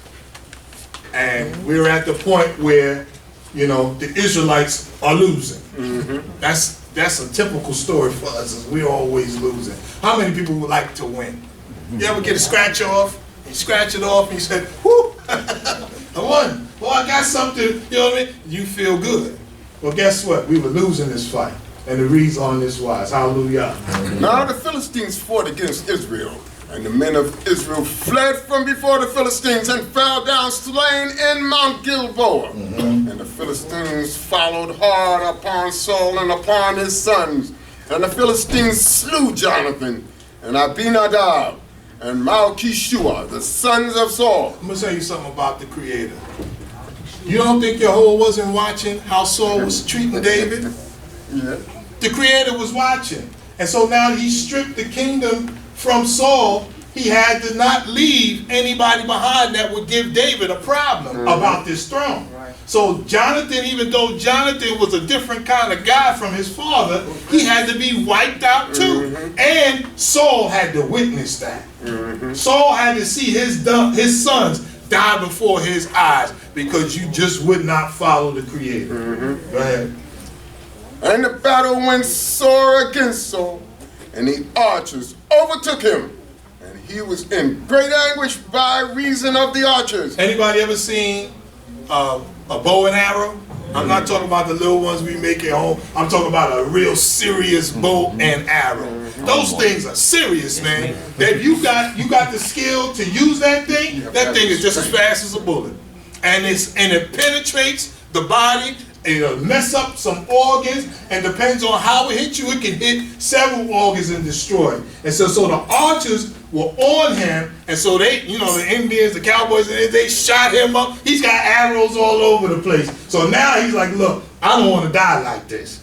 Somebody come and kill me. Now, anybody ever had thoughts of suicide? Killing yourself? Ain't nobody raised their hand, but Saul knew his time was up. Then said Saul to his armor bearer, draw thy sword, and thrust me through therewith, lest these uncircumcised come and thrust me through, and make a mock of me. But his armor bearer would not, for he was sore afraid. Therefore Saul took his sword. He said, they're gonna mock me. they're gonna torture me. Well, they did that after he died. Yeah. They killed him, or he killed himself, and they did that anyway. Go ahead. And fell upon him. And when his armor bearer saw that Saul was dead, he likewise fell upon his sword and died with him. You know why he did that? Because he couldn't answer, you alive. He couldn't answer coming back saying, oh my Lord, the king killed himself. Well, what's wrong with you? Why are you still here with us? Right. So he fell on his sword too. Go ahead. So Saul died, and his 3 sons, and his armor bearer, and all his men that same day together. And when the men of Israel that were on the other side of the valley, and they that were beyond the Jordan, saw that the men of Israel fled, and that Saul and his sons were dead, they forsook the cities and fled. And the Philistines came and dwelt in them. And it came to pass on the morrow, when the Philistines came to strip the slain, that they found Saul and his 3 sons fallen in Mount Gilboa. And they cut off his head and stripped off his armor, and sent him to the land of the Philistines round about, to carry the tidings unto the house of their idols and to the people. And they put his armor in the house of the Ashtaroth, and they fastened his body to the wall of Beit Shan. And when the inhabitants of Yabesh Gilead heard concerning him that which the Philistines had done to Saul, all the valiant men arose and went all night, and took the body of Saul and the bodies of his sons from the wall of Beit Shan, and they came to Jabesh and burnt them there. And they took their bones and buried them under the tamarisk tree in Jabesh, and fasted 7 days. 2 Samuel chapter 1. And it came to pass after the death of Saul, when David was returned from the slaughter of the Amalekites, that David had abode 2 days in Ziklag. It came to pass on the 3rd day that, behold, a man came out of the camp from Saul with his clothes rent, and earth upon his head. And so it was. Notice one thing that David did with Saul like Abraham and Lot did. When there was friction, what did Abraham and Lot do? Separated. They separated. So David knew by being in the presence of the king playing the harp, I'm not stupid. The man tried to kill me more than once. That's right. So the best thing for me to do is to separate myself. I still have love for you. I still respect your leadership as the king of Israel. But I got to be smart and stay away from you, my Lord the king. And I still love you because I'm still married to your daughter, even though I haven't seen her in some time. But David was a part and knew about war. And so now here's this guy coming 3 days later to come tell him what's happened. When he came to David, that he fell to the earth and prostrated himself. And David said unto him, from whence comest thou? And he said unto him, out of the camp of Israel am I escaped. And David said unto him, how went the matter? I pray thee, tell me. And he answered, the people are fled from the battle, and many of the people also are fallen and dead. And Saul and Jonathan his son are dead also. And David said unto the young man that told him, how knowest thou that Saul and Jonathan his son are dead? Yeah, how do you know that? And the young man that told him said, here's another lesson that we got to learn. Be careful what you say. Right? Don't lie. Be careful what comes out of your mouth. Because he didn't know David. Yeah. He knew of David, but he didn't know David. He didn't know how much love David had for Yah's anointed. He didn't know, he was oblivious to that. He figured I could go get me a reward by saying all of this stuff. I'm going to make up some stuff. I'm going to get me a reward. Well, that's not how David works. As I happened by chance upon Mount Gilboa, behold, Saul leaned upon his spear, and lo, the chariots and the horsemen pressed hard upon him. And when he looked behind him, he saw me and called unto me. He said he leaned on his sword, but he didn't kill himself. And so he saw me and said, hey, you, come over here and help me. And I answered, here am I. And he said unto me, who art thou? And I answered him, I am an Amalekite. Wait a second, you are who? An Amalekite. An Amalekite. You was already supposed to be knocked off. Here you come talking about, I did him a favor. Yeah. Go ahead. And he said unto me, stand, I pray thee, beside me, and slay me, for the agony hath taken hold of me, because my life is just yet in me. Is that the truth? No, he's lying. No, he's lying, because he figured David was going to pat him on the back and say, good job, young man. So I stood beside him and slew him, because I was sure that he could not live after that he was fallen. Right. And I took the crown that was upon his head and the bracelet that was on his arm, and have brought them hither unto my Lord. Then David took hold on his clothes and rent them, and likewise all the men that were with him. Let me stop right there. A lot of times, especially in this world that we live in, we're taught that when our enemy falls apart or their demise has come, that we do what? We rejoice. We're happy. That's right. We're happy at what has happened to them. But Solomon said, don't be laughing or be happy at somebody else's calamity, because that will come back on you. And so even though David didn't have the same kind of love that he had for Saul in the beginning, even though there was friction between the two of them, he would not have put his hands, and I mean he stayed away from it. He told his boys, his guys that was close to him, it was like, we could take him now. He said, don't touch him. He's Yah's anointed. Now here comes this dude, an Edomite, and says, oh yeah, by the way, not only did I kill him, I took his crown and I brought the bracelet too. But think about the Ruach. The Ruach, the spirit, is, guess what? Somebody fell. Somebody's going through some type of calamity. We should not be there as a witness to even stomp them even further. That's the kind of Ruach we have to get rid of. It's not no turn, smack me on one cheek and turn the other cheek. We got to be wise in how we function. And this is the culture. That's why y'all said I love that guy. Because David said, you know what? There's friction between us. Let's separate. But I'm not going to be up in your face talking no bunch of mess and trying to cause friction between me and you and our families. No, we're not doing that. Behind closed doors, me and Jonathan had a relationship that was perfect. That's what he was. It was beautiful. But Saul was so caught up in his own feelings and his own emotions. Let's think back. When they started singing the song, it said, Saul has killed his thousands and David his 10,000s. He caught an attitude. Why are you getting attitude? Because they're enemies of who? Yah. And the children of Israel. So why are you mad? Because his ego got the best of him. And he was wondering, well, who's this servant Jehovah going to make the prince instead of me? He even smacked Jonathan and said, look, you going to give up your birthright as the king for this guy?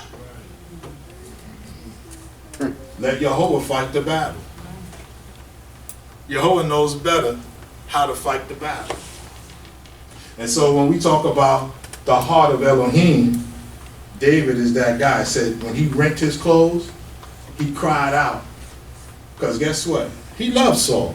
He really did. He even loved Jonathan on a whole nother level. Because when Jonathan is gone and Jonathan has sons, David looked out for Jonathan's sons. That was one of the promises. So beautiful when you have that kind of relationship, man. That's a great, great thing to have because it helps people in their lives to grow spiritually with the Creator even better. Saul didn't have that kind of ruach. He lost it. So then, likewise, all the men that were with David, they wept too. Because they were hurt. Because David had a different kind of love for his brothers. And so I want to turn your attention to Jeremiah 31 and 31.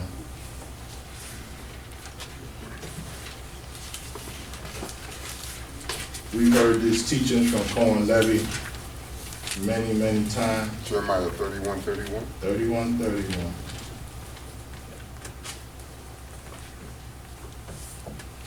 Behold, the days come, saith Jehovah, that I will make a new covenant with the house of Israel. I want to make sure we're clear. The Lord today in Leviticus, the 16th chapter, did it mention Jesus? No. It says when the priest picked 2 goats, that Jesus will come and stand before you, and then you can put all of your sins on Jesus, and then the priest is going to go kill Jesus and put him on the altar, and your sins will be wiped out. Negative. That's what it said. I'm telling you from my Bible, that's what it said. Anybody agree with me? No. That's not what it said. So, the Christians use this particular chapter to say that the new covenant would be that Jesus would come flying out the sky. Y'all laughing, I'm serious. That's what they believe. He come flying out the sky and he would save you from your own demise. Well, let's listen to the word of the prophet to hear what the prophet had to say, because that statement is not a true statement. Behold, the days come, saith Jehovah, that I will make a new covenant with the house of Israel and with the house of Yehudah. Not according to the covenant that I made with their fathers in the day that I took them by the hand to bring them out of the land of Egypt, for as much as they broke my covenant. Although I was a Lord over them, saith Jehovah, but this is the covenant that I will make with the house of Israel after those days, saith Jehovah. I will put my law in their inward parts, and in their heart will I write it. We come out every week. We should be studying this every day. Amen. So we've been doing this 40 years. Do we really still need to be in the same 4 walls, or should we become ambassadors to Yah all over the planet? Something to consider.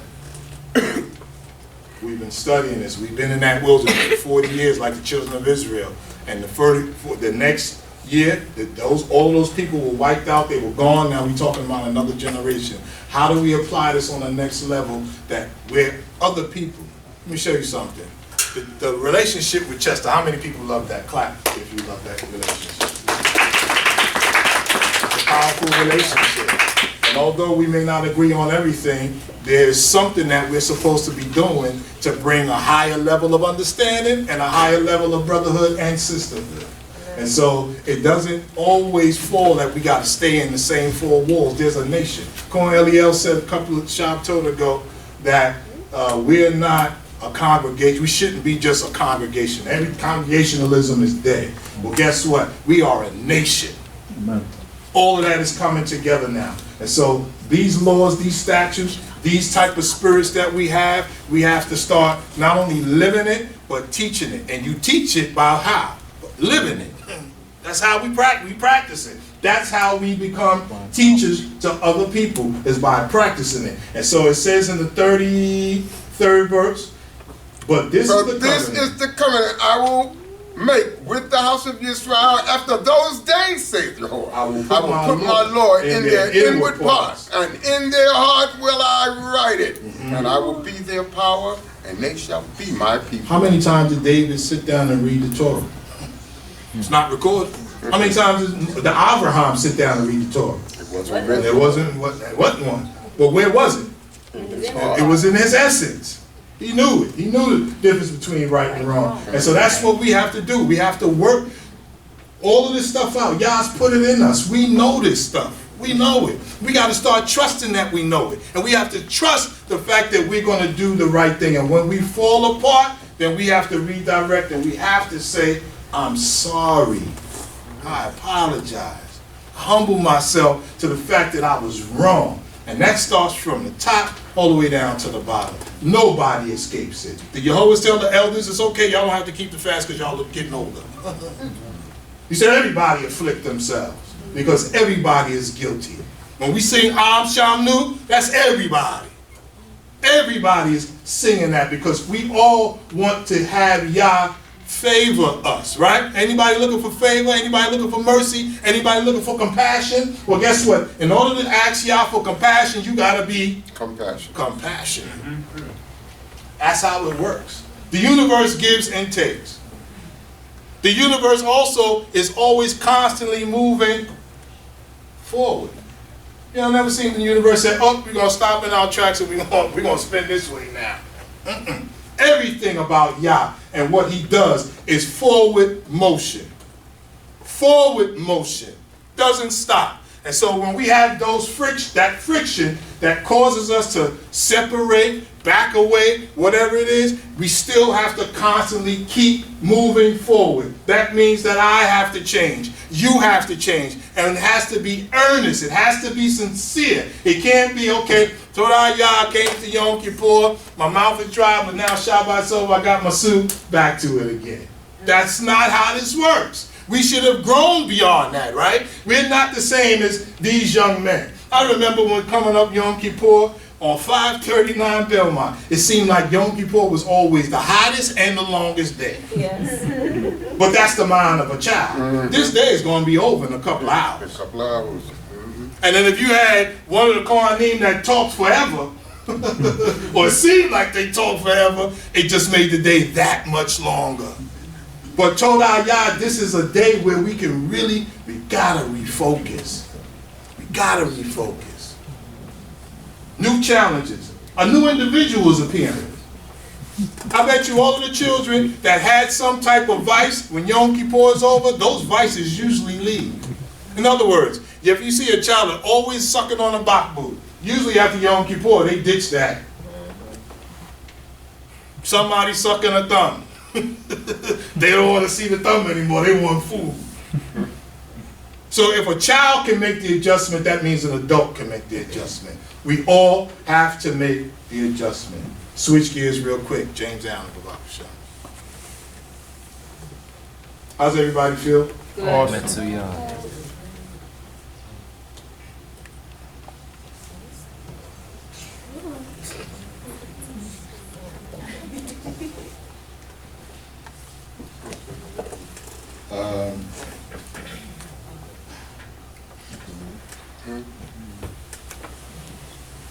Going back to this? No.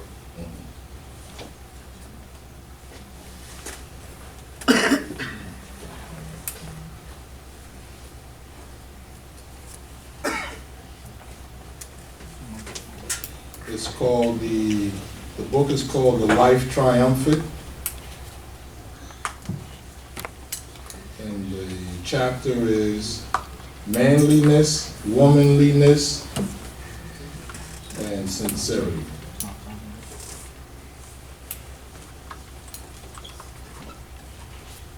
Yirmiyahu here? Or is he on the lead? Shit's coming through. Okay. Right. Okay, it's called manliness, womanliness, and sincerity. And for the sake of time, I'm not going to comment, but the read is powerful. So, that's what I would like. Hallelujah. Hallelujah. Manliness, womanliness, and sincerity. Before a man can be truly godly, he must be manly. Before a woman can be truly godly, she must be womanly. There can be no true goodness apart from moral strength. Simpering, pretense, artificial behavior, flatteries, insincerities, and smiling hypocrisies. Let these things be forever destroyed and banished from our minds. Evil is inherently weak, ineffectual, and cowardly. Good is essentially strong, effective, and courageous. In teaching men and women to be good, I teach them to be strong, free, self-reliant. Can I get some water, please? They will greatly misunderstand me and the principles which I enunciate, who imagine that because I teach gentleness, purity, and patience, I teach the cultivation of an effeminate weakness. It is only the manly man and the womanly woman who can properly understand those divine qualities. No one is better equipped to achieve the life triumphant than they who, along with active moral qualities and a high sense of purity and honor, are also possessed of the strong animal nature of the normal man. Everybody knows when they're about to lose it, where their mind, their heart, and their spirit goes. So let's say you're in a confrontation, somebody comes at you and you say, that was the wrong way you came at me. You feel it building up. You feel it building up.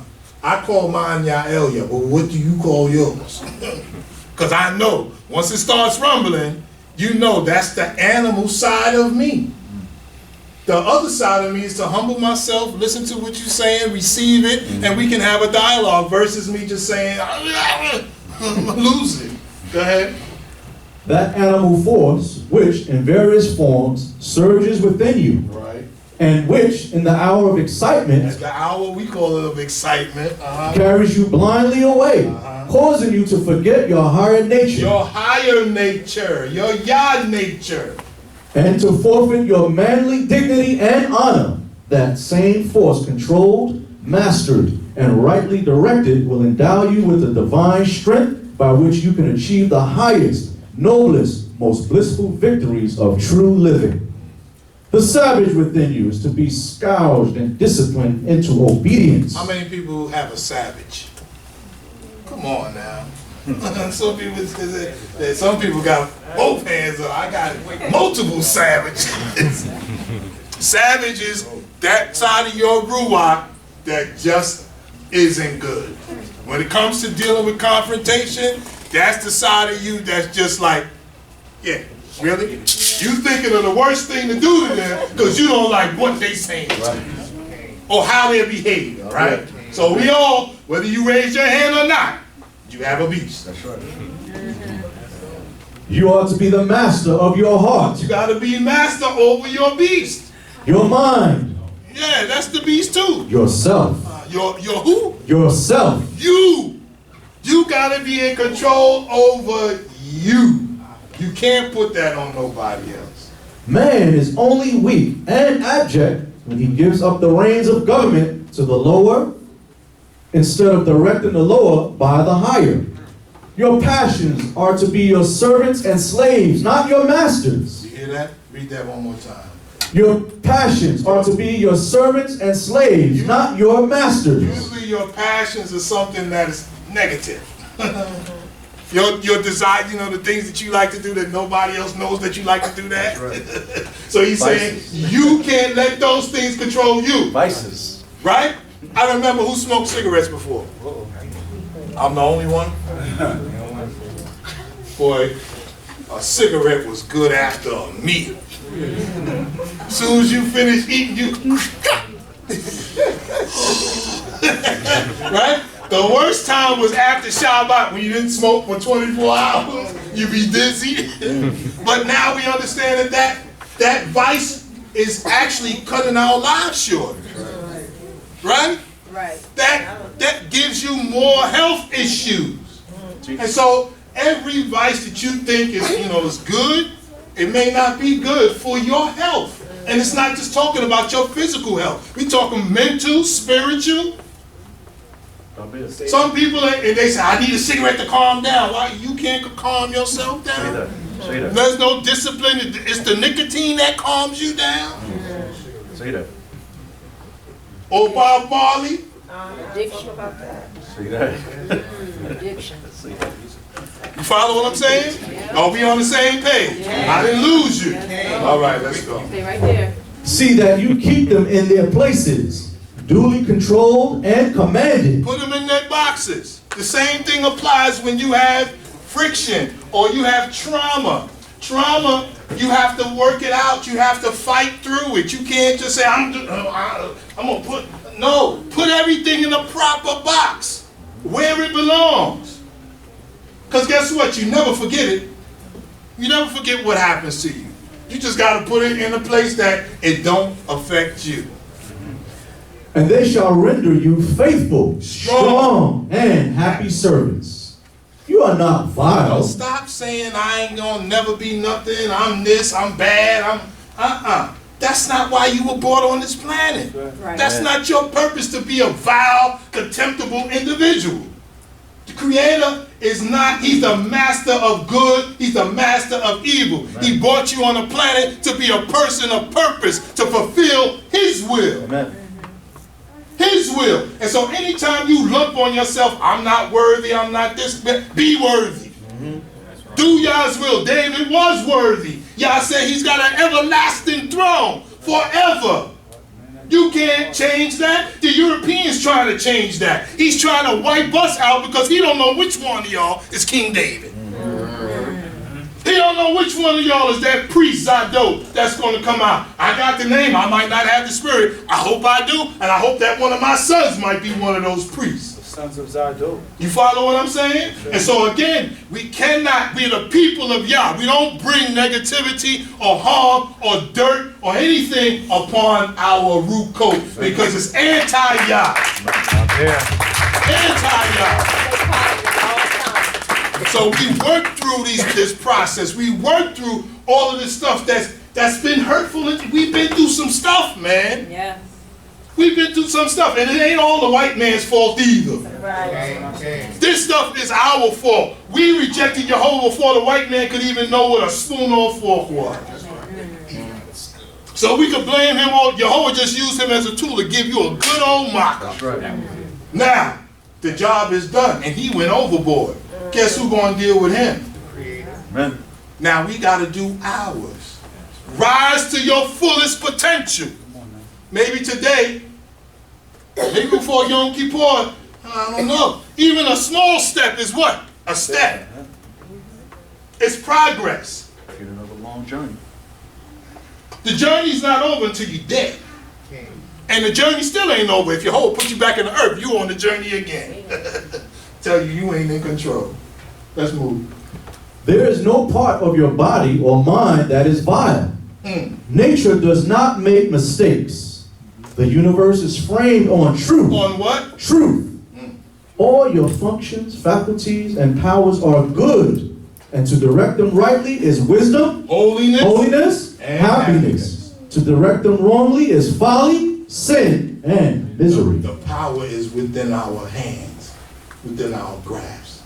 How we use that power will be either our deliverance or our subjection to Yah's power. We say we all want to be blessed, right? Well, Jehovah says in the Psalms, he said, blessed is the man, blah, blah, blah, and he will receive an everlasting life. Well, guess what? All you got to do is right. You don't have to go play lotto. You don't have to bribe the Creator to get the blessing. It's already built in. And so when you follow what Yah says, when we follow what Yah says, it automatically, it's the key that opens the door. Amen.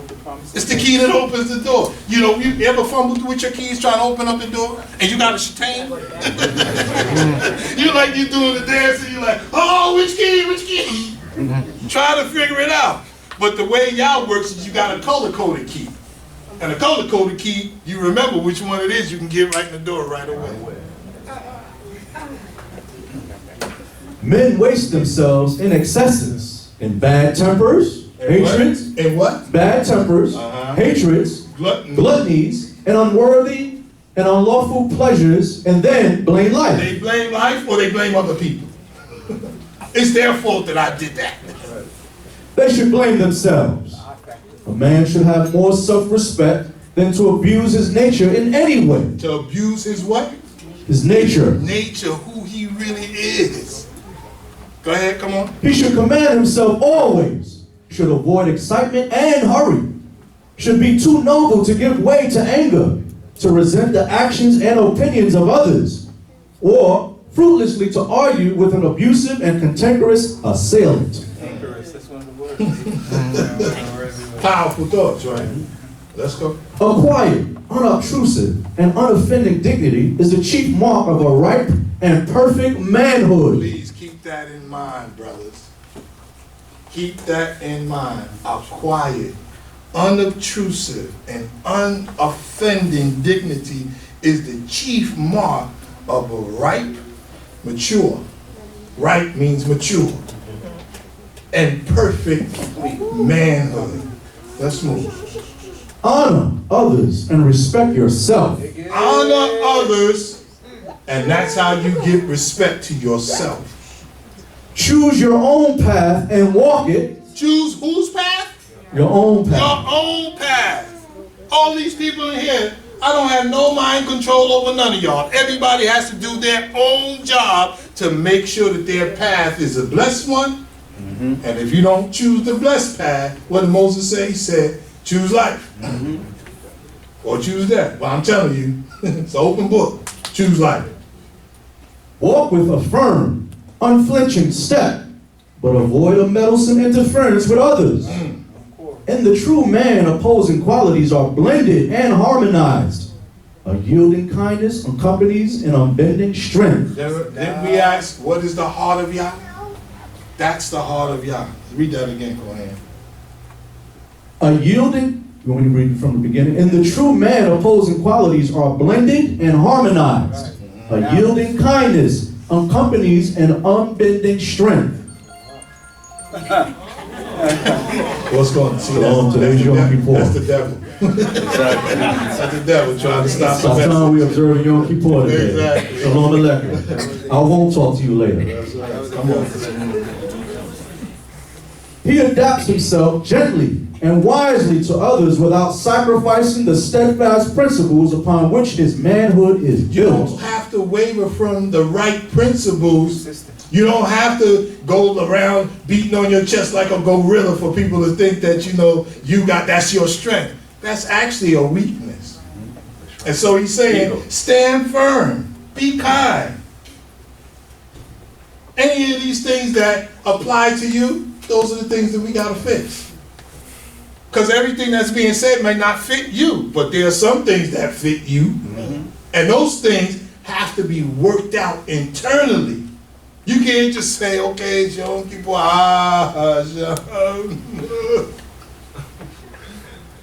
that don't work with Yah. Has to be a sincere, daily working. Morey said last night, 21, I thought it was 28. It's almost a month to formulate a new habit. Good habit, any habit. It takes almost a month for you to ditch the old habits and be on a new path. And so if there are things that we're trying to change, your Ish or your Isha says something and the first thing you want to do is lose it, learn how to have some self-control and reserve. Amen. And sometimes that means back up for a few minutes. It might even mean back up a day. Because you don't want to address anything with the wrong ruah.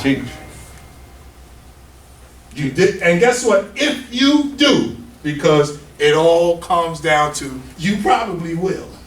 You'll fall, and then you have to come back and you have to say, Salak li. Humble yourself and make a strong effort to not do it again. Any person who's ever had to deal with violence, male or female, because women are not the only ones that had to deal with physical violence. If somebody says, I'm never going to put my hands on you, what are you looking for? See if you're going to do it again. And if you do it again, you're not a person that holds to your word and to your position. And so nobody should be putting their hands on another person. We shouldn't be mistreating each other through the tone and the time and the things that we say to one another. We should be working very hard and diligent. But I'm here to tell you, you will slip and you will fall. But again, that's just the test that Yah puts out there. Let's move, Cohane. We're out of time.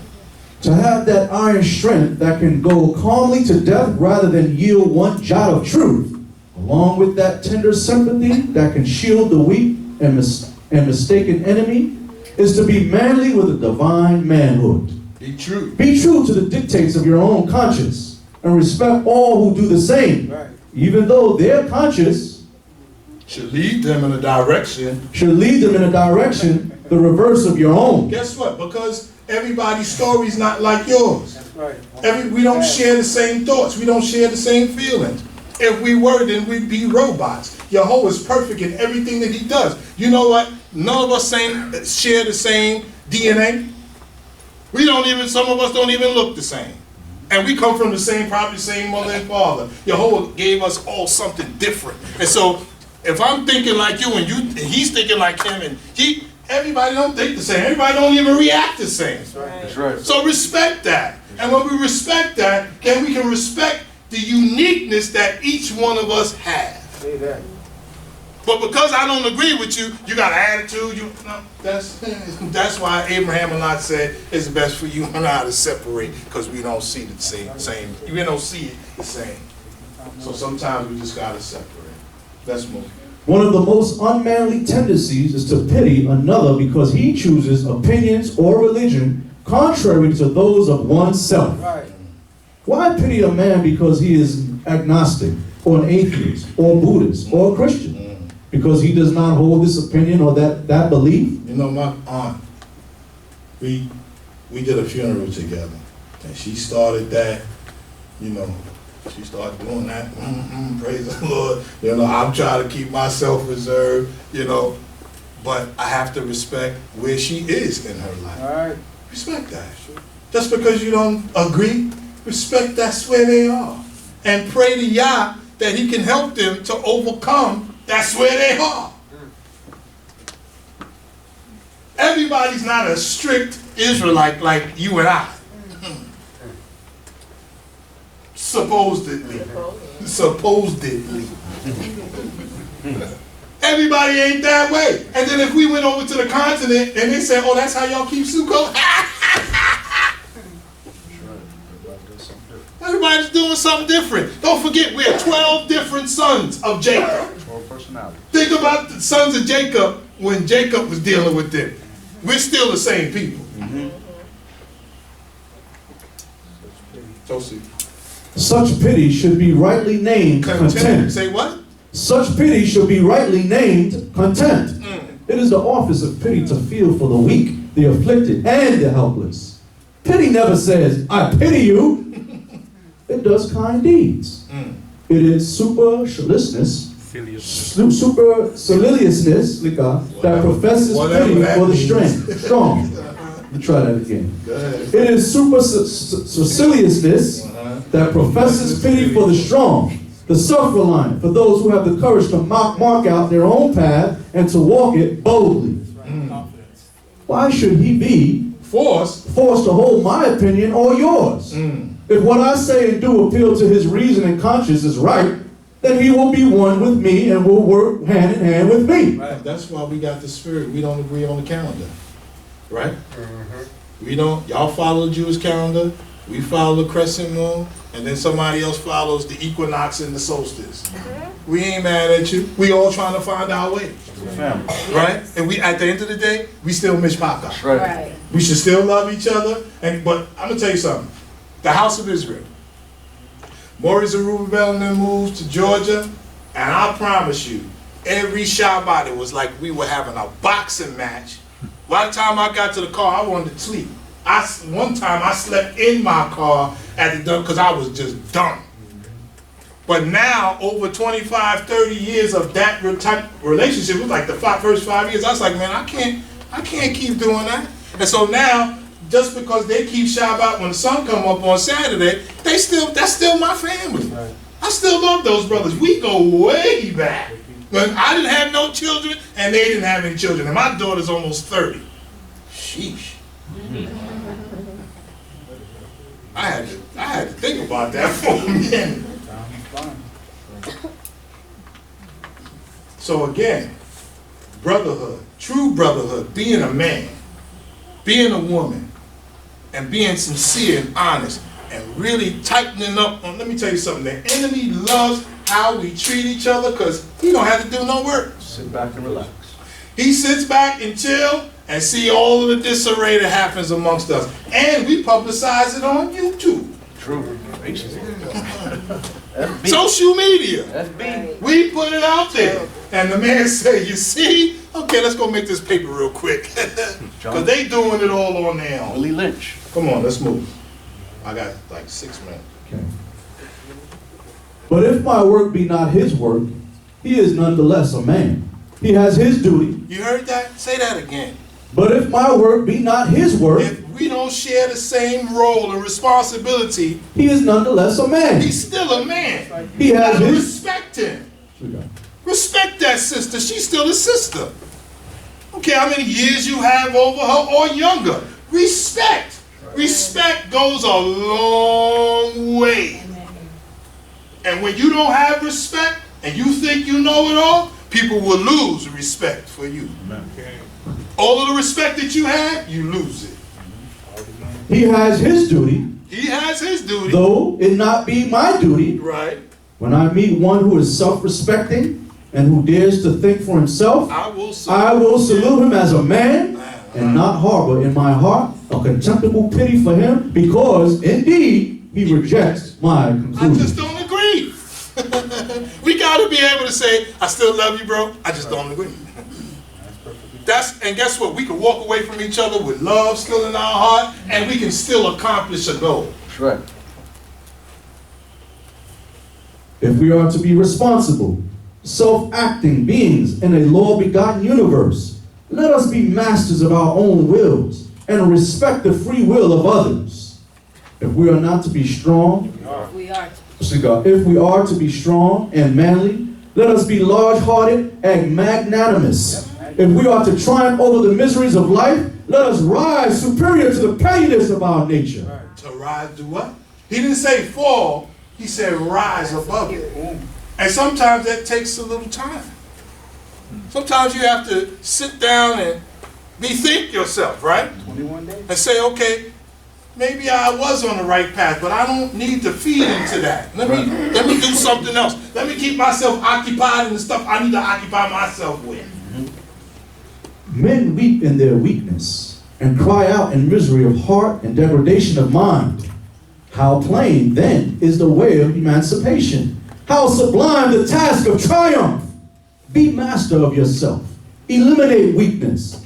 Exorcise the mocking fiend, selfishness, in whom is all weakness and wretchedness. Do not pander to unnatural cravings, to unlawful desires, or to morbid self-love and self-pity. Give them no quarter, but promptly stamp them out with disciplinary decision and strength. A man should hold himself, as it were, in the hollow of his hand. He should be able to take up and to lay down. He should know how to use things and not be used by them. Dig that. Dig that. Don't be used by it. And don't be a person that is a user or is a manipulator. That causes frictions, because when people find you out, they be like, wait a second, hold on, time out. Some things will cause fighting. You don't want to get busted upside your head? Don't do certain things. Even the streets have a code. Even the streets have a code. And so the code within the nation of Israel that we're promoting and we're teaching is to elevate beyond the pettiness that happens between us. Amen. I can't go any further. Read that on your own. It's powerful. It's powerful. And so I'm here only as a servant to you, to Yah Yahuwah. And I pray that after Yom Kippur is over, that we can always continue to move forward. Not just as a community, but as a people. There's a whole lot of us out there. And there's a whole lot of sincere people that want to serve Yah. I pray your fast is holy, wonderful, productive, that Yah would see fit to remove from us the chains of bondage, of sin. And forgiveness is for you and I. When we can forgive somebody the trespass that they've done to us, that don't mean you be stupid and go back and let them do it again. You gotta be able to move wisely. But remember, the Lord says, don't hold a grudge in thy heart and bear sin because of him or her. We have to release those toxins. Grudges is toxin. All of the negativity that exists amongst us, if we're still in these different pockets and different corners talking about each other, that's a sin Yah's not happy with. When we cause it, we're amongst each other causing some type of friction. Remember Proverbs 6:16. That is a very short clip that should stay in our minds every single day. There are 6 things that Yehovah hates, yea, 7 that are abomination unto him. And we're going to end on this last thought. If you could bring up that picture for me. Sure.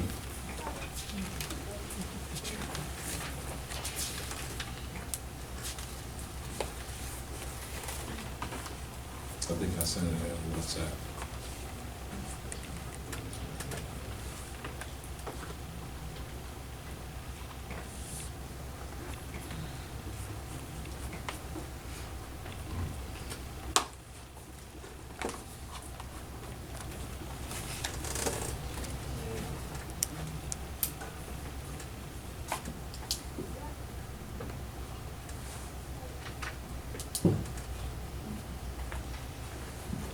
Mia, can you read that first?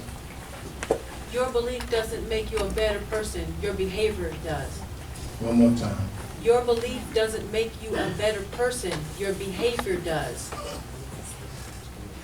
So as the writer wrote, he says whether you're a Christian or Buddhist or Hebrew Israelite or this or that, it's not what you believe, it's your behavior that shows what you believe.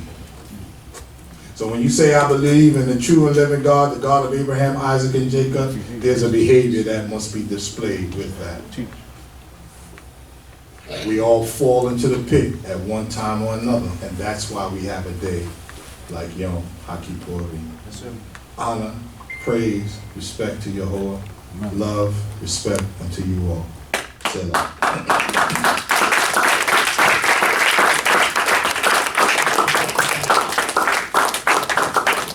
So let's stand before Yah so we can have a fine lunch that the Cohane prepared for us.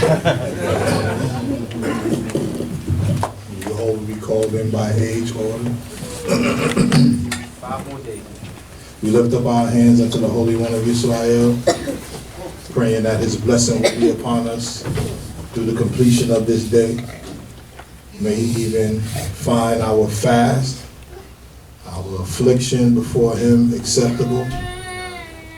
But may he pour his loving kindness and his favor upon us, that when this time and this day is over, that we would even put ourselves in a position where we will be a pleasing thing unto Yah. So we lift up our hands into this great power to be blessed. Yevarek ka Yehovah Yishmareka. Ya'ir Yehovah Panawaleka Wikuneka. Yisa Yehovah Panawaleka. Weyasim Leka.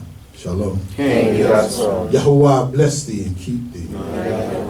Yahuwah cause his name to shine upon thee and be gracious unto thee. Yahuwah lift up his countenance upon thee and give thee peace. Hallelujah. Hallelujah. Yochai. Selah. Lete avon. Lete avon. There's food to be received during this time, and it's not always physical food, it's spiritual food. Selah. Enjoy the rest of your day. The time for the evening service will be announced later on.